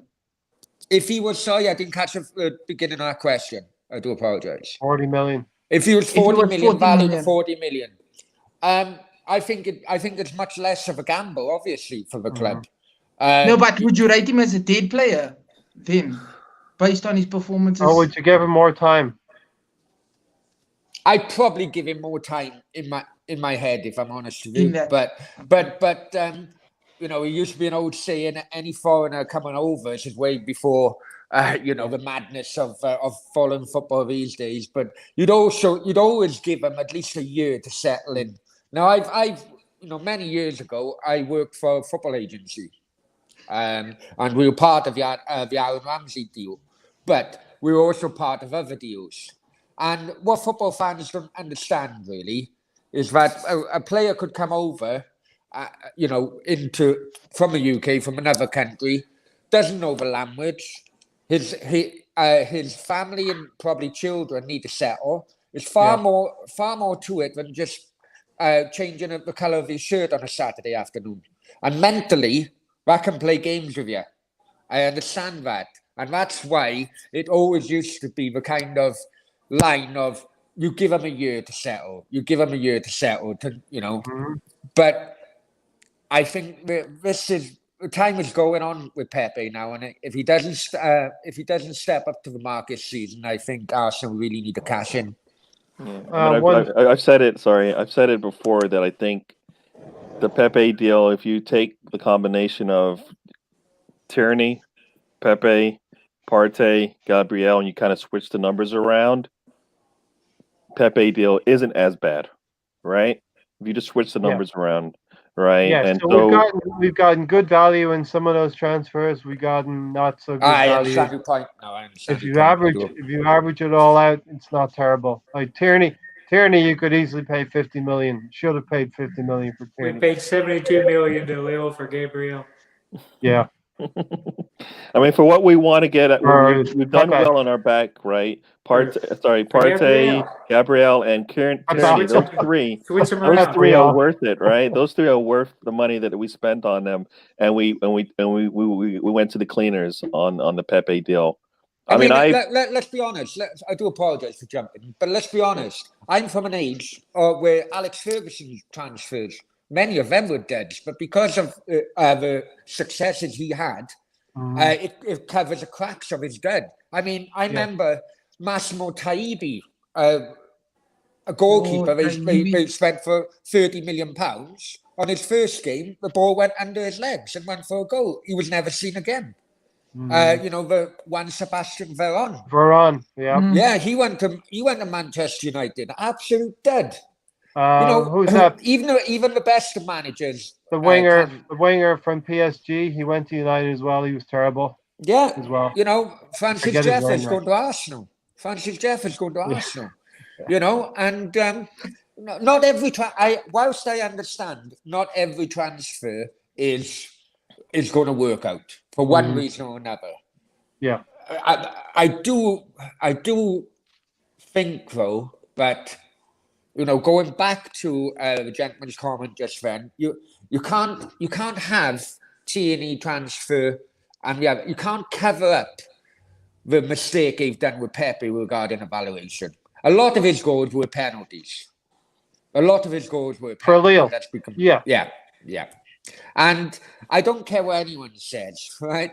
Arsenal fans always argue with me when I make this point because of Emmanuel Petit and Vieira. But if you look at the whole, the amount of French players who have come into the Premier League for the last 20 years, in my opinion, there's been more duds than successes. You can't really do Thierry Henry because you come from Juventus, not the actual French league I'm talking about. French league, yeah. All right. Go ahead, Gary. You got something? No, I was just going to say that I with all that being said, there is something in there. There's something in that Pepe player that we just don't see enough of. I mean, we see it in small snippets, and there's definitely something there. And we don't have the manager for it, or the scheme, or whatever it is. Put any variables you want into that. Yeah, I agree. I agree with you, Gary. There is something there with Pepe. He was coming good at the end of last season. His best game was probably the FA Cup final, and I wanted Pepe 9 months before we actually got him. So the January window before we got him, I wanted Pepe. So I'm emotionally invested and financially invested in Pepe. I want to see him succeed as well. Tony, let's continue on. Great conversation, Gary, Adam, Tony. Manchester City away from home, we lose 1-0. We had some chances in that game, but we weren't. We need to be clinical. Our strikers, and we sometimes vilify our strikers for not being clinical. But if you're only getting 5 or 6 shots on goal, you need to be clinical to take 1 or 2 of those chances. We didn't take the 1 or 2 chances we had. We played Willian in the false 9, and it just backfired on us. Lacazette had 3 goals in 3 games. Then we benched him, and people wonder why he has problems scoring. Made no sense. Pepe in the just Willian in the middle there made no sense. I thought it was a horrible lineup. Yeah, horrible lineup. Willian playing in the false 9, and we lose 1-0. And at this point, I'm starting to feel sorry for Gabriel, and throughout these 13 games, feeling sorry for Gabriel. He seems to be the guy there that's just about to make a challenge. He's trying to fix the gaps that are in our back 4 or back 3, whatever it is, Mahir. I mean, what do you expect? What do you expect going into with such a lineup where this is a tried and tested formation, and of all people, you're not even putting a striker there. You're putting somebody that hasn't been. I mean, even for Chelsea, did he ever play? Was he trying to outwit Pepe? Not Pepe? Was he trying to outwit Pep? How do you try and outwit? That's stupid. If you know this hasn't been proven and tested, even in at least just one game, like, do you remember the game that Willian was played as striker or played as a number 9 in this game, and he scored or he assisted 2 goals? Even just one game. I mean, it's pure stupidity if you ask me, and it doesn't help going towards us either, because there are gaps. There are gaps now from the front also. You go up against a team with De Bruyne, Gabriel Jesus, Bernardo Silva, Aguero when he's fit. They're in the squad, and they are going to take you to shreds. So I like some of these tactics. I don't understand. I do not understand, honestly. Yeah, Tony. So Mikel Arteta has done quite well against these big teams. He's been able to set up the stall to get some results against Liverpool, against City in the FA Cup semi-final last season. And he's just trying to do the same thing against City, right? Away from home. Not lose 3-0 like we did on the restart. It seemed like the most he was playing for was a draw. It never seemed like we were playing for a win. To me. Yeah. Why would we do that? Gary, a wasted opportunity to try and get that monkey off our back in terms of the not winning away from home against the top 6 team at the time. Definitely. I mean, I think that's where, what is the plan that we're going for? Are we trying to win games, or are we trying to get Not points out of lose. games, right? Yeah. All right, and that's that's what we saw in that game. I mean, like I said, I think that if that wasn't, that almost was like a slap in the face to me, to Aubameyang. They want to force him out left so much so that when they want to try something different in the middle, he's their fourth option, right? That's the fourth person they want to go to before they decide that maybe we should try him in the middle. I mean, I've had a lot of time to sit on this thing, and it's like, if he, he's struggling as it is to get opportunities. The opportunities are coming through the middle when they do come. He's not there to maybe get a foot on it and show that he can maybe finish. And that game, it was eye-opening as to, he's trying different things, but then he's stubborn on other things, right? Mm-hmm. That one is, he's stubborn that Aubameyang has to play on that far left. He doesn't even seem like he has opportunity to come inside on the left side enough to where they can show, there's no spacing enough for him to even if he did come in, is the ball going to even be there? The opportunity is going to be there. I don't think so. So I think that one was a little. That one I didn't get. I didn't understand that move at all. Yeah. And I think I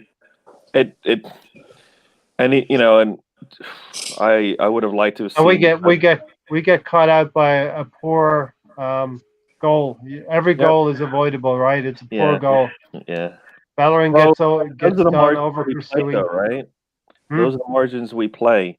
That if we are not playing 100% at our best on the defensive side, and we let something slip by, that the chances are that a goal goes in are higher, because on the offensive side we don't put enough pressure on them on the offensive side to where those opportunities may not even be there, because they're also thinking about our attack when they move forward. Right now, as the game goes on further and further on, and you don't see those opportunities coming on, you get the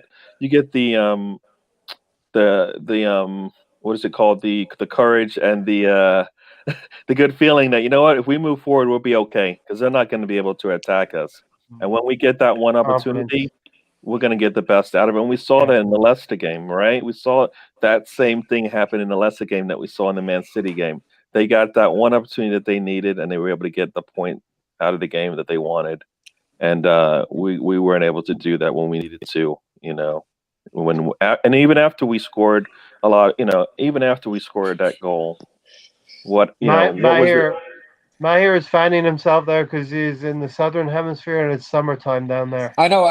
To be honest, I thought I just broke wind and he could smell it from where he is. That's a good one. Switch your mic off if it's going to be loud.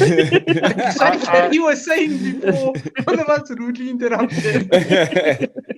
It's like 28 degrees. Sorry, guys. It's about 28. I'm not going to switch my 28 degrees Celsius down there in the southern hemisphere. We're all 10 wearing, o'clock. we're all wearing 25 to 11 at night. Yes. It's weird, isn't it? And that was another game, right? Okay, that was one thing I remember about that game. All right, we got Partey. He should be ready to play. Yeah. We should probably give him about 20 minutes, 30 minutes of that game, right? It's a 1-0 game. We haven't been able to do anything with the ball. Why don't we bring in our biggest signing of the season? When do we bring it? And I if I recall, either I was chatting with someone or we said something about maybe we'll bring him in with 7 minutes to go. I think that's Tony said that. I think he said that, and that's exactly what happened, right? 7. said I thought he meant 7 Spot on. minutes from now, which would have put us around that. that's what I 60-minute mark. meant. But And but Arteta heard 7 minutes left in the game. We're going to bring in Partey, and what we saw in that 7 minutes, I would have liked to have seen that for 30 minutes of that game, because I think he would have been rested and he would have probably grown into that game, and we may have seen, we may have been able to get something out of it. To be honest, I live in Spain, so I see a lot of, I did see a lot of Thomas Partey. And to me, it was criminal that he didn't start that game. He was fully match fit. He had been playing for Atleti before. And with the greatest respect to Arsenal at the moment, they're not on Atleti's level. Yeah, so but he only had one training session only. But Xhaka can have 100 training sessions, but he's still not at Arsenal's level. Yeah, no, I agree with you. And it was pointless. It was a token gesture to me that he come on at 7 minutes. Now this is where Arteta needs to improve. Is his match, in-game management. That is where many managers have failed. With this before, but it was just pointless.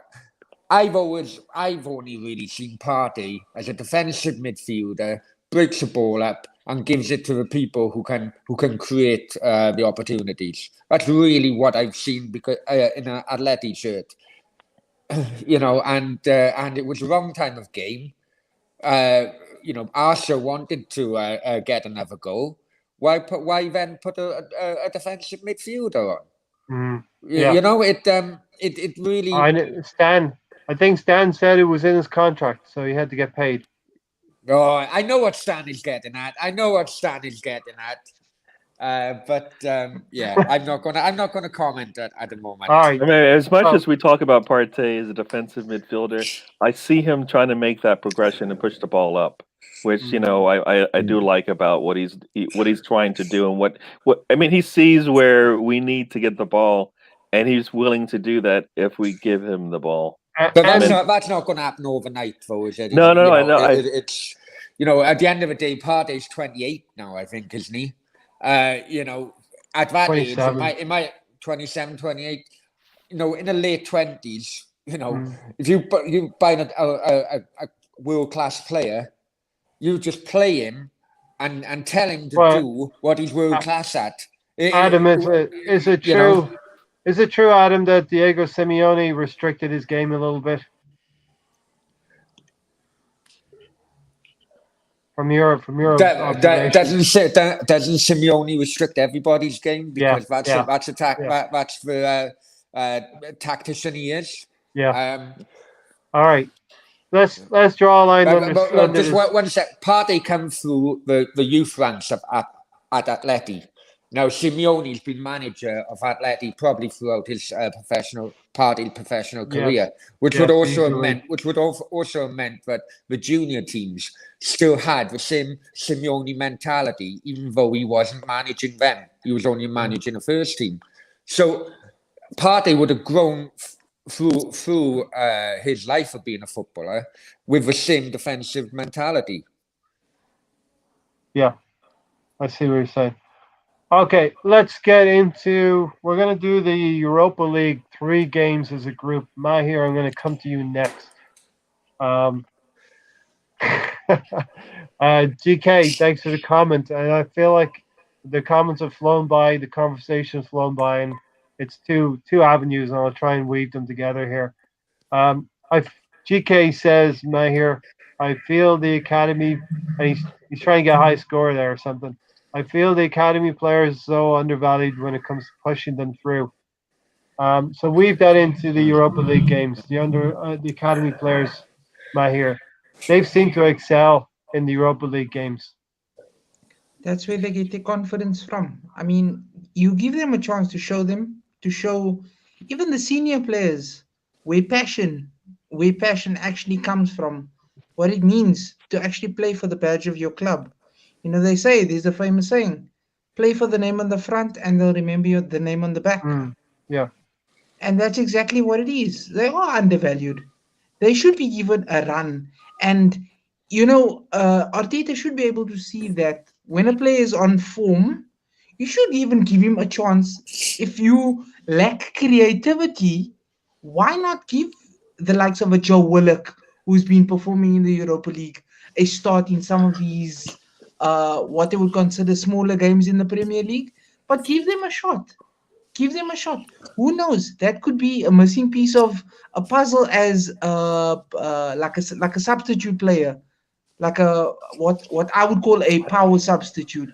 So, say for example, you're using Lacazette as an example. So Lacazette is on the bench, right? Aubameyang maybe having a tough time on the pitch, not scoring. You bring Lacazette on. You bring Lacazette on once the players of the opposition are tired. Lacazette can come on as an impact player, and who knows? That's exactly what they should do with some of the youngsters as well. Start them in some of the games. Show the senior players, listen here, your position is also at threat. If you're not going to perform, we can give it to the likes of whoever, and they'll perform, they'll play for the badge, surely. That's basically my thoughts.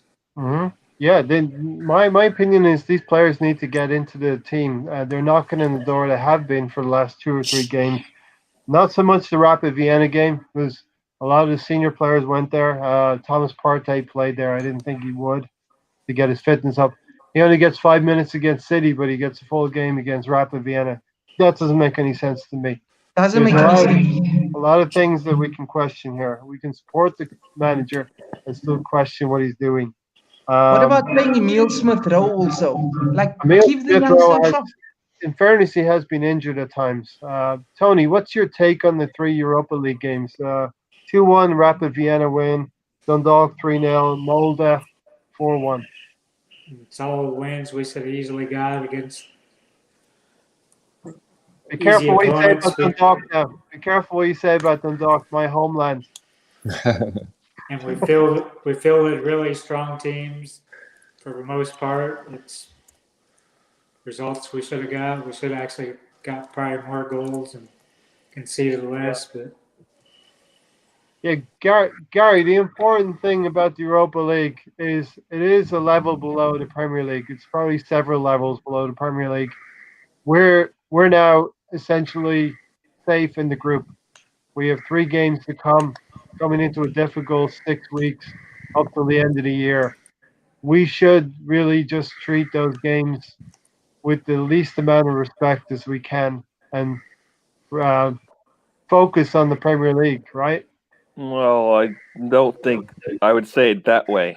I mean, we shouldn't underestimate anybody, but I feel like what we should be doing in that game is we don't need to start, our starting 11 for the Premier League. That's for sure. They don't need to play in that game unless they need to work on their form for whatever reason they've been out, they've been rusty or whatever.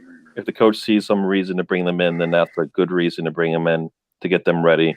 But otherwise, I don't think we should be seeing, Partey, Saka, Gabriel, in those games. I mean, I almost feel like Aubameyang should be in those games now because he still needs to. He can play those games right now based on his form last year, just to get himself back into form, get him used to playing. I mean, he needs to see that ball go in the goal, And I've always looked at those games thinking, you know what? If he comes in and he plays the way I expect him to, he should be done at halftime, right? But we come in and we play the same style, barely get any shots sometimes on goal. Then he has to keep playing, and it's like, now it's a waste, right? Now it's a waste of using him because he hasn't got anything out of it. Maybe not even any opportunity. So that's what I kind of look to those. I look for those games for. It's not these aren't write-off games. These are games.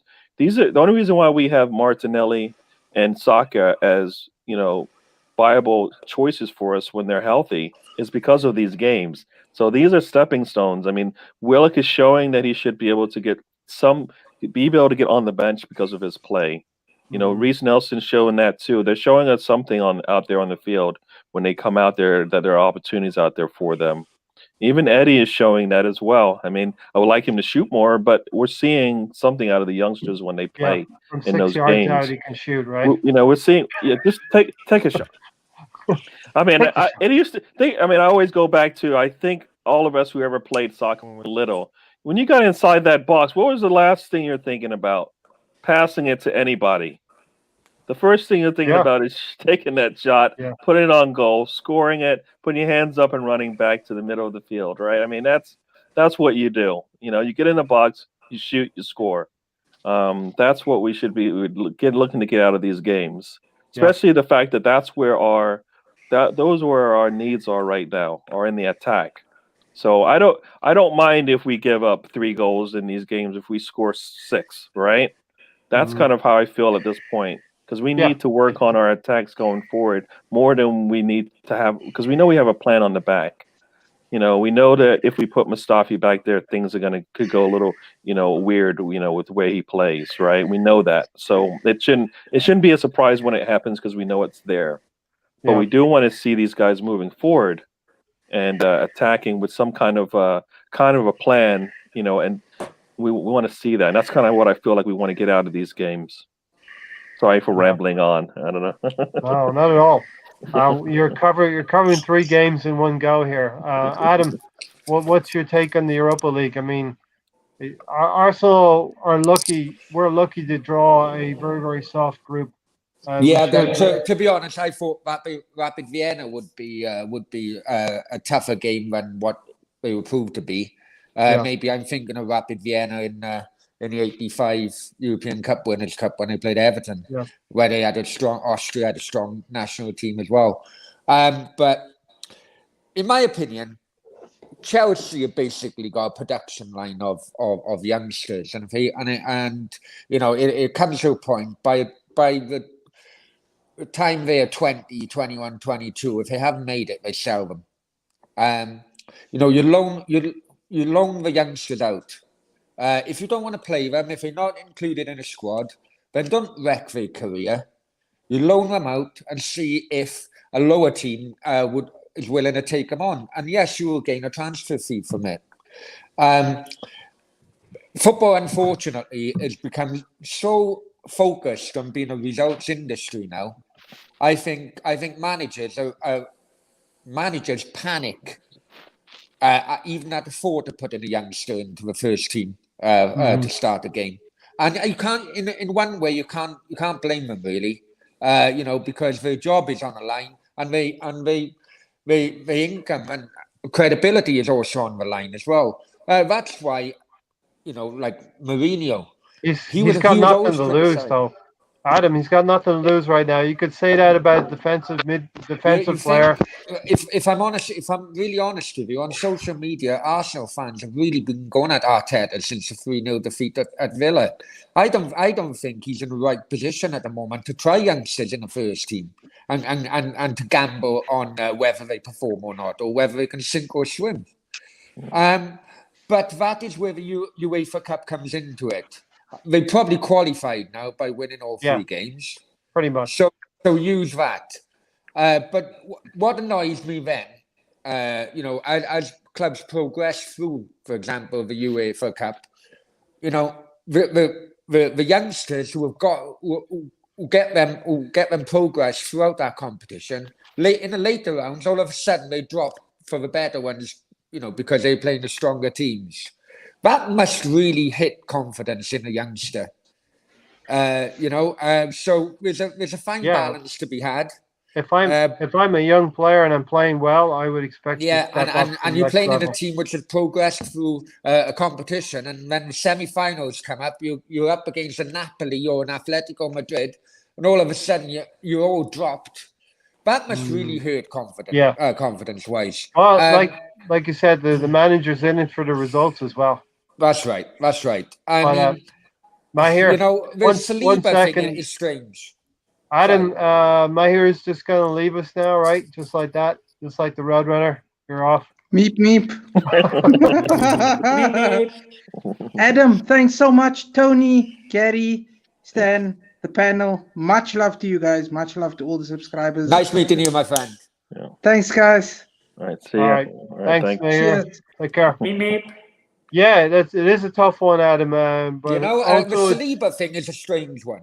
Saliba Yeah. thing is a strange one. Now Don't I know even he's not. get us I know he's started not on that one. Arteta.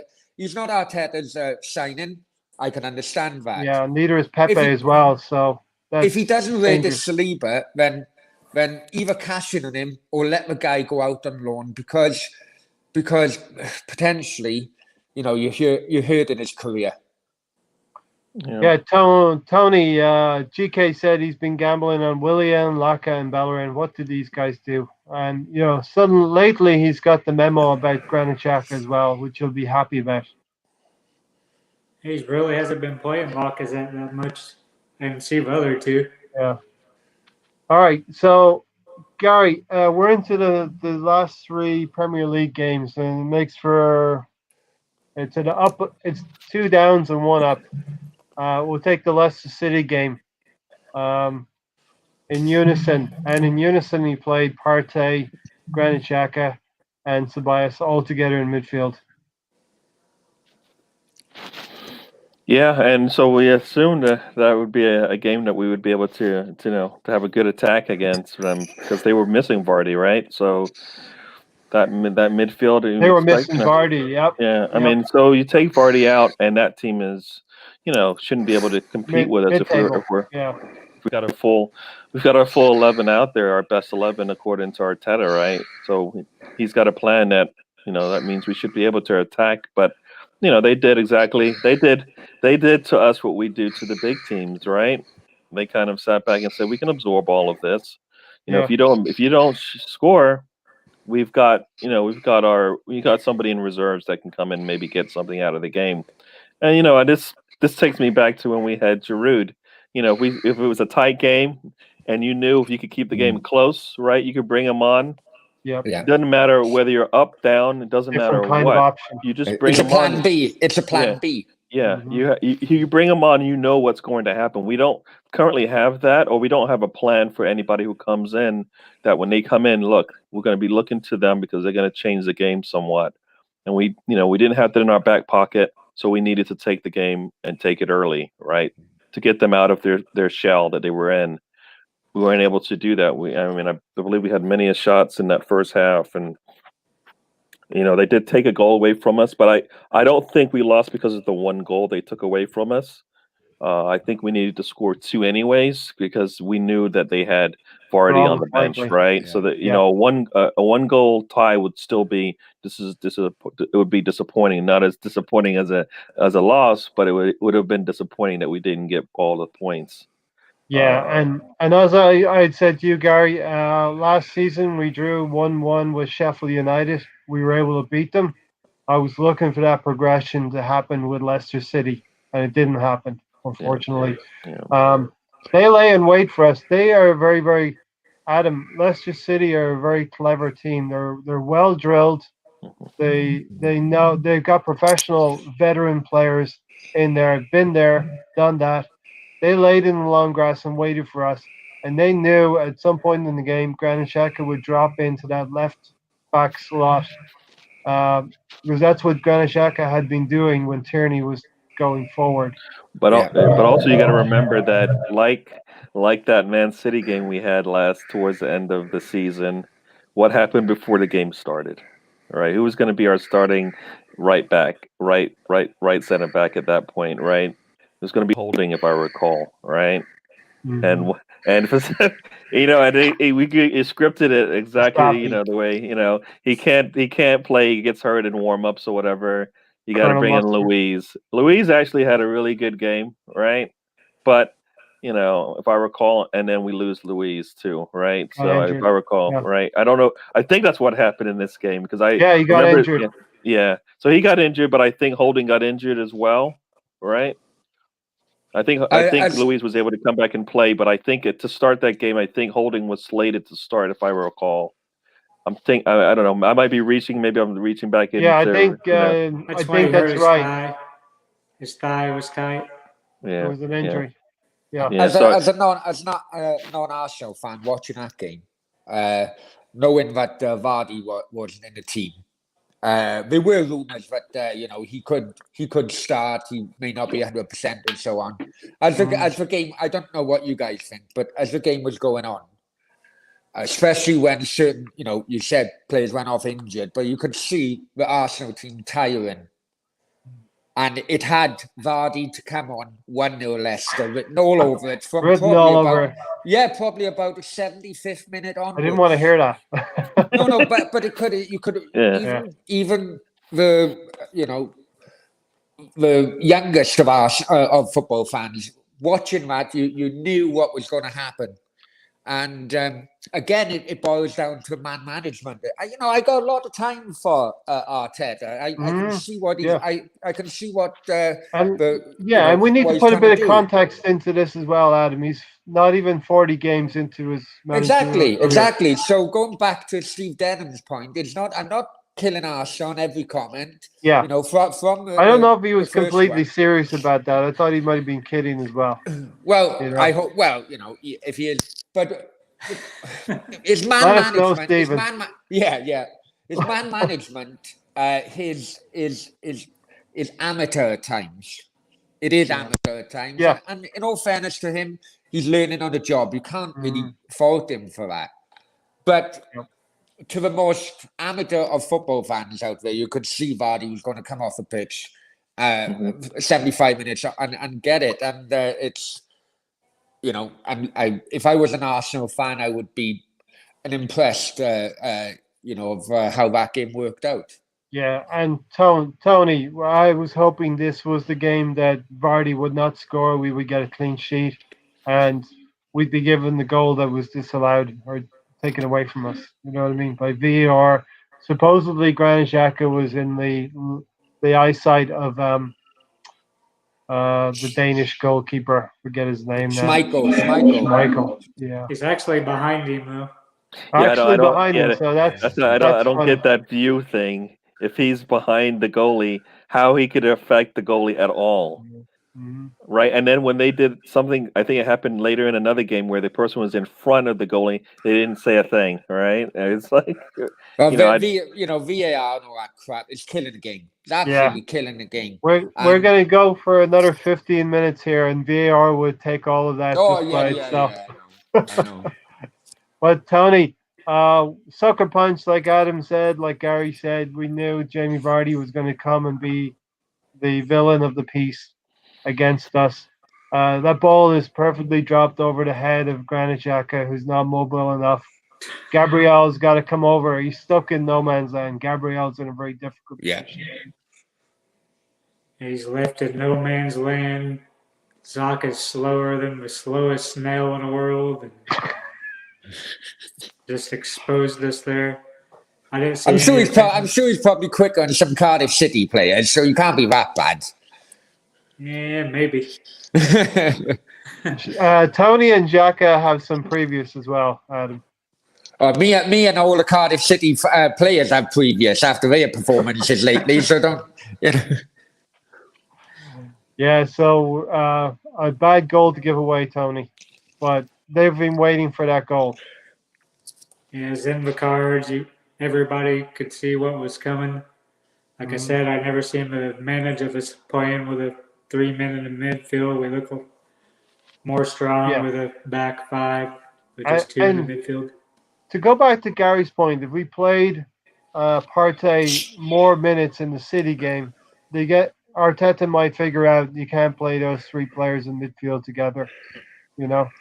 He's definitely figured it out now. He's definitely figured it out now. Granit Xhaka's had some visits to the substitute bench since. Do you think, sorry for interrupting, but going on that point you just raised now, I'm hearing during the last week or so, do you think Arteta has been just told by the board, look, just plod along for this season because we're focusing on next summer when there's going to be a lot of wages off the wage bill? Yeah, but you have to win now. No. In the eyes of the fans, yeah, I can understand that. But in the eyes of business, in the eyes of business-minded people who are in charge of a club, Gary, you'll get your say. No. I believe that that's probably what's probably happening because I can't. It's not that far of a stretch that they would be thinking like that. But I think Arteta's got to be doing the best with what he's got, right? What's the negative in that? What's the negative in taking your player that might be a 5 on a consistent basis and making them a 6 consistently? What's the problem with that? And what's the problem with, if there are opportunities to win a game, why wouldn't you take them? Like it does, it just that doesn't make any sense to me. Like even what's if that's the case, then play your young players to figure out if you're going to use them or not, or if you need to spend a lot more money, right? If that's the thought process, that you know what, you wait till next. I don't like waiting till the next window, the next summer, I know, that's modern day football fans. No. I understand that, know? but when I say that, I mean, what about the game you got to play today? Right? What about that game? You're not thinking about that. You are thinking about it. So why don't we put some effort into that and get something out of it? Right? Okay. If I'm Arteta, I'm looking at Manchester City away from home. We tried the false 9. Leicester at home. It didn't work with 3 midfielders that knew each other's game or was very similar. And you have kids in the Europa League tearing it up, winning games. Why can't you bring these players in for the Man United game or the Aston Villa game? They'd be knocking on the door. Okay, that's what you want, though. Isn't that what you want? My point is, football clubs as a whole, Man United are a prime example of this. They have massive PR machines. Massive PR machines. Now, if Arteta was just to plod along, just, finish 8th or 7th or 10th or whatever at the end of the season, right? I am sure within the first few weeks of the summer transfer window, if they have got all this free money on wages to get new players in, right? A few signings would cover up the 10th finish the season before, in the eyes of supporters. But you know what? That thinking, right, of tomorrow is the reason why we go back and we look at past seasons and we go, you know what? If we had done some things different in those games to either end the season, or if we had done certain things in that game, maybe we win the league, right? You go back to when Leicester won the league, you go back and you look at that. We beat them, right? We had the best record against them, right? And there were games towards the end of that season against lower end team, I believe, that we either lost points to, and that was a difference of us challenging them for the league. So like I said, I don't like looking too far in the future when I got to play games today. I get that point. That's the thing you got to hang on Arsene Wenger's head about. He didn't go out and buy players that he needed to. He thought he always just had enough. And Liverpool are experiencing that now this season. Liverpool thought they just had enough to get through. They didn't factor in injuries. Regarding Wenger, I just think he had such a big ego. He found gems, as in, the likes of Petit and Vieira. And he thought, in my opinion, that he could find gems throughout his career as Arsenal manager. But yet a lot of his players come in were absolute duds. Absolute duds. Yeah. Well, he didn't spend a lot, which the board would have enjoyed. But he didn't make them good players at the same time. I think his ego ran away with him towards the end of his Arsenal career. He knew the French scene when he came to Arsenal first. He knew the French scene. He was ahead of the curve on everyone else. Yeah, but then you're talking 15 years later. Yeah, and then everyone else understood. Hey, there's good players in France. Let's go look in France. Let's make our scouts go there. But yeah, listen, we're gonna get into the Man United game and finish up with the Aston Villa game. So, Tony. Man United away from home, a very, very good display. Mohamed El Neni, 4 now. And so I thought it was a very controlled performance. Yeah, we're in control of the entire game. I The think kind, it's the kind of game, Tony, that Arteta is pretty good at setting up for. yeah, but the whole time I thought it was a must win. We got the win. They're a lot worse team than us. We Yeah, control the game. We got the 3 points we should yeah, have got. exactly. By the way, Gary, if you think we're in a bad situation, take a look at Man United. They're in worse situation than us. Would you say so? Definitely on the way the table is right now. Definitely. I mean, I guess it's the grass. I mean, the grass is, I guess, is worse. But Yeah. every time you can look at other teams. But I feel like we're struggling as well. It's. I mean, I've seen it in the chats. We're only 6 points off of where we want to be. 4 points off of what our goal for this season. So there is Because some light at the end of the tunnel, right? But yeah, I personally don't care too much about the other teams as much, right? So as much as, man, I like to see the other teams struggle, but I want my team to do certain things as well. So I don't I will enjoy their pain, their suffering, but I it I makes mean, us look bad when when we I have see something when we have bad happen, I'm suffering. gonna enjoy, because the same thing's gonna happen to my team. When our team struggles, people are looking at that Villa game, and they have a lot to say about it, right? Come around, if we win the next 2 games, they won't even be talking about that anymore, right? So that's what we have to do. We got to play the next game. We got to show that that was just a blip, right? We're not that bad of a team. We can actually score goals in the big games when we need to, and we're going to need to do that in the next 2 games, right? The next 2, I guess I should say the next 3, but we need North London to Derby. show that these 2 weeks off, Yeah. we've got some answers, to the questions that are being asked of us. What were your thoughts on the United game, Gary? On the United game, I think there were some opportunities in that first half that I would like to, have us try again. I think we should have been ahead in that game. We were on the attack, if I recall, in that game once again. In that first half, we just did not get the ball to get to Saka, the net, right? Yeah, we Saka had. has a free header. Willian has a shot that clips the top of the bar.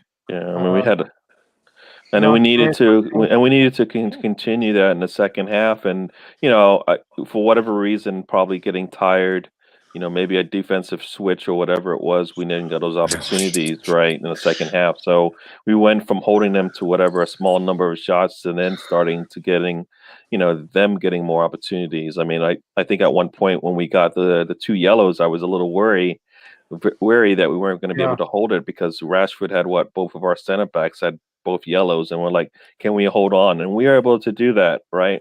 Rashford was coming in after scoring he scored a hat trick in the last, he seemed like the last 10 minutes of the game coming in, right? So they were coming in on a pretty big high, right? And so that was worrisome for us. And we rode our luck a little bit. We could have had situations where Mike Dean would have been more than happy to send Gabriel off. Or holding, right, Tony? But the one Graham Brooks, who was on with us at the start of the season for the Fulham game, he mentioned Bellerin is really, really good at making those runs into the box. In the inverted runs, he comes inside of his winger, and he actually creates the opportunity for the French player to play. I'm usually not bad at. I'm usually not good. I'm pretty good at remembering names, but the guy who fouled Bellerin for the penalty. Pogba. There you go, Tony. So we get the penalty. Aubameyang scores. Goal drought over in the Premier League. That's not the goal. That's not the goal that we wanted, though. So no, we wanted an open play, right? Yeah. We count them, but we don't count them as far as whether you're on form or not. So, Adam, so give us a side by side between United and Arsenal. Well, to be honest, as a Cardiff City fan who has had experience of dealing with Ole Gunnar Solskjaer, I am laughing every single day at where Manchester United are the state. Or as Cardiff City fans, we told United fans the guy is an absolute idiot of a manager. Like, this is a guy who brought in many Norwegian unknown players. What's the connection? The connection is he should never have got a Man United job in the first place. He stuck his leg out in a Champions League final one day, and all of a sudden he's a legend. A legend. This guy played 10 years for Manchester United. He hardly done full 90 minutes. He was a substitute. Yeah. You know, he scored on average. He scored 9-10 goals a season for Manchester United. Yeah. During those Manchester United years, can you imagine the service in which strikers would have? When you have Giggs bombing down the one wing, you have Keane putting the balls through. You have Beckham on the other, and this guy only averaging 10. Yet he's a legend. The guy is a complete fraud. After what he done to my club, Cardiff City, and well, what did he do? I'm sorry. What did he do to Cardiff City? I was actually a small shareholder at the time, right? And we had an AGM at the end of he took over us Christmas when we weren't in the Premier League. We weren't in the relegation zone of a Premier League, right? On dubious reasons. During that transfer window, then a couple of weeks later, he brought in so many Norwegian players. He basically had a blank checkbook, right? Norwegian players, all represented by the same agent. During the AGM, we got relegated. We got relegated during a few months later, and during that AGM, there was money. In my opinion, there was money missing. The figures didn't add up, and he would have taken us the following season. He would have taken us down again if he wasn't sacked beforehand. That's just how bad he was. Yeah. So fuck Man United. Sorry about the French, but you know. You're in Spain. You're not in France. I know. But apologies for the language, but my feelings with Solskjaer is an absolute. The guy's a fraud. He took you down, so and he would have taken us down again. Definitely would have taken us down again. We were in a relegation spot of the championship, going down again had he not been sacked. Yeah, I just know though that if Arsenal held on in the Champions League final, and Sol Campbell had scored that goal, he would be a legend for us. You know what I mean? Oh yeah, I know, but to be fair, but in all fairness to Sol Campbell, take that game out of the equation. He played far. He was respected, but he played far more minutes than Solskjaer ever did. It's like Francis Jeffers scoring that goal in Champions League final. Yeah. Right? And let's be honest. Up until the 87th minute, Manchester United were 2-1 down. Fergie was panicking and just chucked two strikers onto the pitch and threw everything in there. Yeah, the kitchen sink in there. Yep, exactly. But Tony, we as Arsenal fans, we want Ole Gunnar Solskjaer to remain at the wheel, right? Longer he is, the better it is for us. Do you see a situation where he gets sacked, Gary, at all? I hope not. I mean, it sounds like they're going to have an up and down road to this season. So whenever they feel like things are bad, they're not so bad because he's able to get wins. So I think that's just the way it's going to go. I mean, they're going to. That's when you have to kind of look at. That's when you have to kind of look at from a management's perspective whether or not is he getting us where we want to be. I mean, you see it all the time. Some coaches can only get you so far. And then you need that little bump, right? Exactly. You need a bump. Then you got to go. You got to go back to step one and start the process all over again. No, I don't think that's what I'm talking about. with Ole, if he gets sacked, if you're trending a certain way, but then you start leveling off, right? Because that's the best he's going to do with your players, right? But then you need somebody to be able to put something in place that can help those players that are doing sixes every game to get them to run the sevens. Then maybe they need to the bump from the coach, right? The manager. That's what I mean. So you're not necessarily taking a step back to go back up again. You're kind of just taking what you've got and improving on it, right? Okay, so a great 3 points for the first time we beaten a top 6 team away from home, and yeah, Adam, when you were describing the situation with the players coming in, it reminded me a lot of Arsenal and the links that we were having with agents recently in the last few months. Yeah, well, unfortunately, I've been, as I mentioned earlier, I've worked within the football agency industry, and it is by far one of the most corrupt industries I've ever Yeah, come into it. quid pro quo, right? Yeah, and I be honest with you, every manager is at it. Every manager is at it. In my opinion, ever since that experience of working within the industry, every player is a mercenary. No player loves the club they play for. It's a job to them, right? Yeah. And regarding managers, if managers can get something out of a deal, then they'll push for it. Mm-hmm.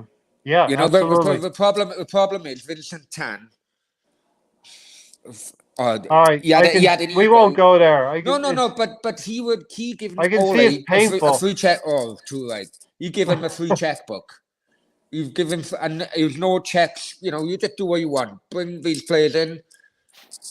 All they done is over good and proper. Yeah. We actually had Wilfred Zaha on loan from Manchester United after he was shagging David Moyes' daughter and got her pregnant. But yeah, Zaha, he was an absolute dud. A few years later, now he's valued at 80 million with Crystal Palace. Mm-hmm. Yeah, another expensive mistake we might make, or maybe not a mistake. But Gary, we started out the podcast with talking about the number 13. So we had Friday the 13th. What was Friday the 13th again? Is the movie, you mean? No, I think something happened on Friday on the Friday, but today, this is the 13th episode of our season 3 for this channel, and we're going to talk about the 13th game now. And it was unlucky for us. Aston Villa 3, Arsenal 0. Gary. Yeah, and that that was 90 minutes of pain, right? And then we didn't even get a chance to let's kind of get into the feel of this game and get our heart rates up, get a little, see how feel our way through this game. We didn't even get a chance. 45 seconds in, and they've got the ball in the back of the net. I mean, it was that kind of started it, and that didn't wake us up, right? No, after 1 minute. You would think, if your team has any kind of ambition, that after that goal goes in and then you get the reprieve, that you go, all right, you know what? That can't happen again. All right, we're gonna play our game. Do whatever Arteta's asked us to do. We're going to do that, right? And it just didn't seem to be there. The team kind of seemed to just shrivel under that whatever pressure it was, and just never got it back. I think we needed, this is where we needed that captain that goes out there and kind of wakes the team up and says, you know what, that was a blip. That's not going to happen again. Yeah. That's not going to happen in this game. I mean, we had most of the possession in that game. We had, we needed to use that to our benefit. We weren't able to. It was a bad game. It was a bad game for us.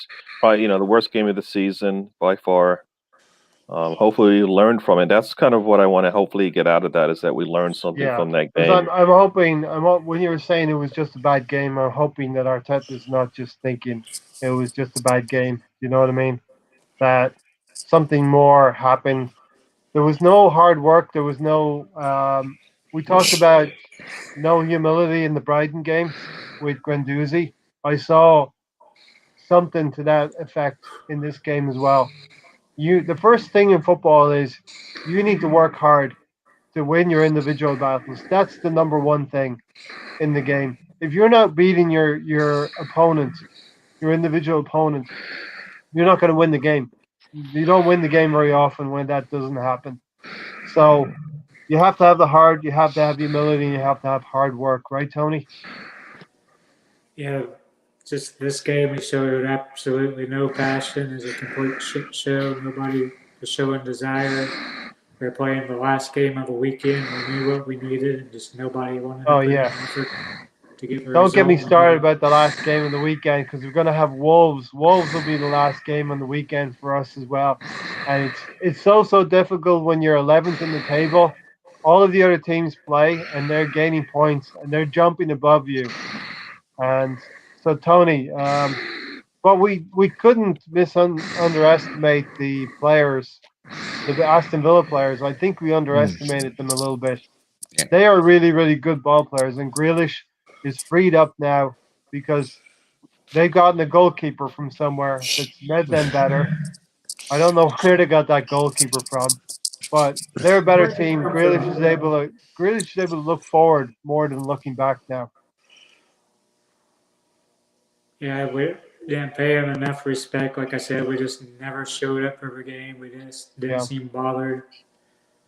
We were already gone on holiday, ready for our international break. We always suck at international break. Suck the game after international break. Nothing new about it. Adam, is it just a simple case of we didn't show up, we didn't apply ourselves, we didn't work hard? They have good professional players. They're a lot like Leicester City in that way.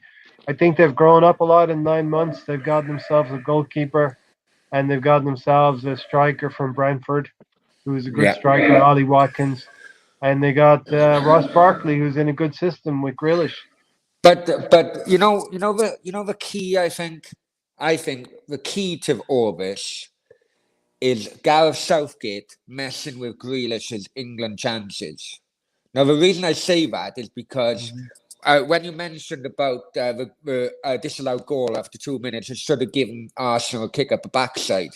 Yes, should I have. think Southgate's decision regarding not playing Grealish of late. I know he may have started tonight, but lately, I think he's given Grealish that kick up the backside.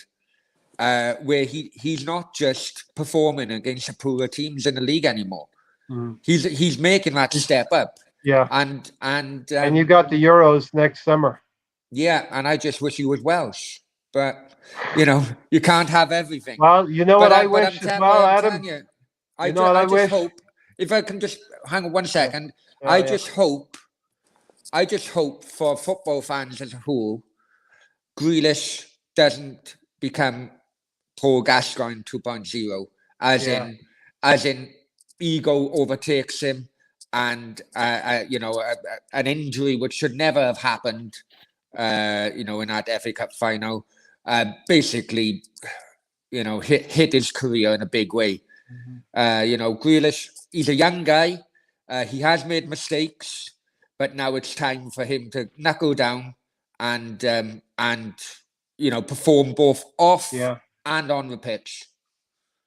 Yeah, and what I wished was with Grealish that Ireland had given him an underage cap when years ago under Roy Keane and Martin O'Neill. That way the Irish players, you get them locked in. But well, to be honest, there's been a few like that where Wales have lost out on. Owen Hargreaves actually had a Welsh cap before playing for England. Yeah. Okay, Gary, you've been stewing on this Aston Villa game for a week now, and we're all itching for football to come back. I'm going to give you the final say, I think, on the Aston Villa game. Get it all out now, or forever hold your peace. Yeah, no, I am. All the pent up anger, the dark side. Yeah, I think the fact that it's been a while since I've had a chance to talk on it, at least publicly, to anyone. It's I've been able to temper my feelings towards the game. I mean, I think it was hopefully it was a light in the deer's eyes kind of thing, where Arteta saw how things were and how far, now we know how far we have to go. If Aston Villa is one of those teams we're supposed to be competing with we now know that we're not even there yet, right? So there's a lot of things that we need to do and that we can do. I think. I don't think it's unimaginable that we can't compete with the likes of a Villa, right? So I think Yeah. that's something. That's in as far as our goals. That's something we can do. So I'm hoping that's the case, right? I mean, this whole like negative positive thing, I'm like, the positives are I think we know who our solid 6 players are. The trick is the other 5, right? Who are Yeah. those 5 that are Yeah, going we to got help to us? add to them. Who are those We got to 5 add that are to going them, or to we got to coach them up, right? definitely coach them up? I mean, the one thing I guess this is really not much to do with the game as much, but it's when we talk about the young players getting in. I think Arteta is confident in the older players because of their experience, good or bad, good or Yeah. bad, and Which their goes on the form. point I'm making. Yeah, their form, good or bad. It doesn't matter if their form's bad. Their experience seems to cover. It gives them a leg up on the younger players that we know have the skills. They don't have the experience yet, and the only way they're going to get is if they play. And I would like him to give that confidence that he has in the older players to the younger players because I think they may be the ones that they're the ones that are going to be here, right? If you get something out of Willock, if you get something out of Reece Nelson, if Emma Smith Rowe comes in and he's healthy and he shows you something, those are the players that are going to help you tomorrow, right? By getting that playing time today. That's what you want. I mean, the only reason Saka is, I don't think Saka's playing for England if we don't give him the chances that we did. I mean, people got to see. To Adam's point, though, there you see Grealish stepping up because he wants to be in that England team. We need to see the same from Saka. Well, no, but Saka has given us 100%. I don't. The problem with Saka right now is I don't think he can't give us 100% twice a week, right? Right now, I don't think he can do that. I think I mean, we saw that the last time he tried to do that, right? He played in Rapid Vienna game and he came back the next game and he had to come out, right? I think you got to Arteta's got to manage his players and not only just getting the health wise, but also getting them ready to play first team football. I mean, all the players should have on their goals. I want to be on that starting 11 when the sheet comes out every week. If they don't think that, then they're in the wrong place. I mean, it makes it really hard to, why are you here if you don't want to play for the first 11 when the sheet comes out? But following on from your point, my friend, is unfortunately that's what youngsters. Normally, you bring youngsters in, you're going to have inconsistencies, and I think if you have a good player, the other pros can help that player along in a game, and I think granted, but that's why Moyes was bringing Rooney out of the team and putting him back in and bringing him out, and it was really frustrating for a lot of supporters. We saw that last year with Foden, right? He would come in, have a really good game, right. and then you wouldn't see him again for maybe a game and a half, and then we'd come in and sub, and you're like, wow, what's going on here? And if they're managing his time, right? They're managing how their players, everybody has said. Martinelli is also a prime example. He won Player of the Month, and then he was brought out of the team. Yeah. I mean, I think that might have been too much because we never got to see him again, and then we got hurt. And I think sometimes sitting on the sidelines and not playing is just as detrimental to your health as playing because too much, right? Yep. You sit out too long when you finally do come in. I mean, he got hurt. We've getting players hurt in warm-ups and in practice. I mean, that's there's two things to that: is whether they're playing enough and their body's just not up to it, or bad management of the players in terms of their health, from the trainers and stuff like that. So I think you got it like last year, Aubameyang needed to play every game, and he did play every game, right? They sat him barely ever, and he never let them down because he was into the games and all that worked. Coming into this season, I for one didn't think he would play as much. One, because I thought we would have improvement in other places, and that's what we're not seeing with the improvement in the other players. Like Pepe, for example, we definitely thought we would get more out of him. That wasn't there. Willian, who's going to help support Pepe on that side, that hasn't happened, right? Some of the younger players, Emil Smith-Rowe is going to come in and maybe help with that attack. He hasn't been healthy. I mean, Arteta's had some bad cards drawn, put in his hand, right? Yeah. And when there are good things, when there are some, when there are good things happening, he needs to jump on those as well, because those might be the answers to his questions, right? And that's how you can win the fans over as well. You know, all fans love a youngster coming through the ranks. Yeah, definitely. Bringing a youngsters through more would definitely help ease the pressure off of fans. So, Stefan, cheers, Ray, and the panel here. I want to include you guys as well. Am I here? Always a good laugh on here with the silliness. And, we have running themes. We have things about Stan's wig, which I don't quite understand, but I definitely enjoy it and enjoy. If this podcast is something that I got out of control with the comment section, you've all had a good time in the comment section. We've had a good time here, and we all have a good time together. It's been a good podcast. I'm going to go around the house with final comments here and start with Tony. Because, Tony, you never thought we would get to 2.5 hours on a podcast, but we're pushing 2.5 hours here. Yeah, you said we'd ever go over 2 hours, and we do it quite frequently. I'm terrible for timekeeping. I am terrible for timekeeping. Any final thoughts? Not about me. I'm just ready for this international break to be over and get back to football. Yeah. I hate the international break. And on Thursday night, we will be previewing the Leeds United game. And I'm going to see who Everton are playing and who Cardiff are playing, Adam. No, please don't. Please don't. It'll bring tears to my eyes, I tell you.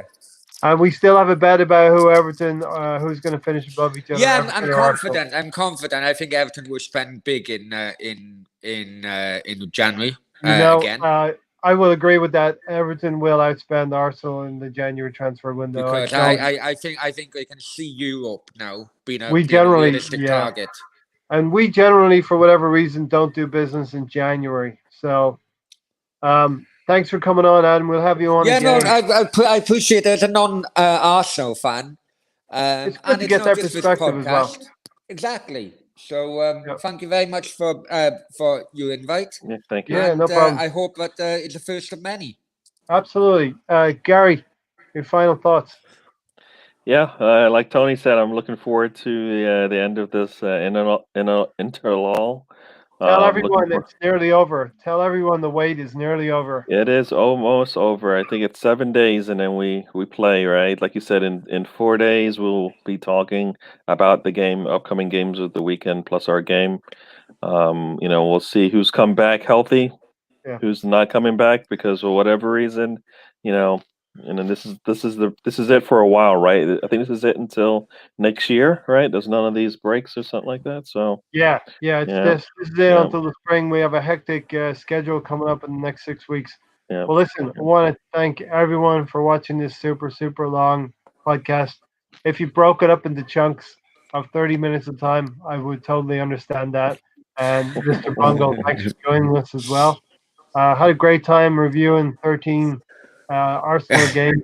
I just didn't think it would take 2.5 hours, and Tony is my timekeeper, and but I try to do the best I can with what I have, like Arteta here. I was gonna say one thing before we go. I think we talked about Stan's wig, and I think I know who should probably wear the wig right there in my butt. Yeah, exactly. I think that's the next thing. That's the next thing coming up. I was looking forward to Davy Crockett singing. I was looking forward to Davy Crockett singing. You disappointed me. Okay, listen, everyone, come back on Thursday night. We will have another podcast. We'll have more silliness and more fun. I'm sorry, Mr. Bungle, it has finished. We went 2.5 hours, and you caught us right at the end. But do appreciate you catching up to us. And come on, you Gunners, up the Arsenal. There's just about 7 more days to go. We're out of here. It's not going to be a long outro. Come on, Cardiff. Like I usually do. Come on, Cardiff. Come on, you Gunners.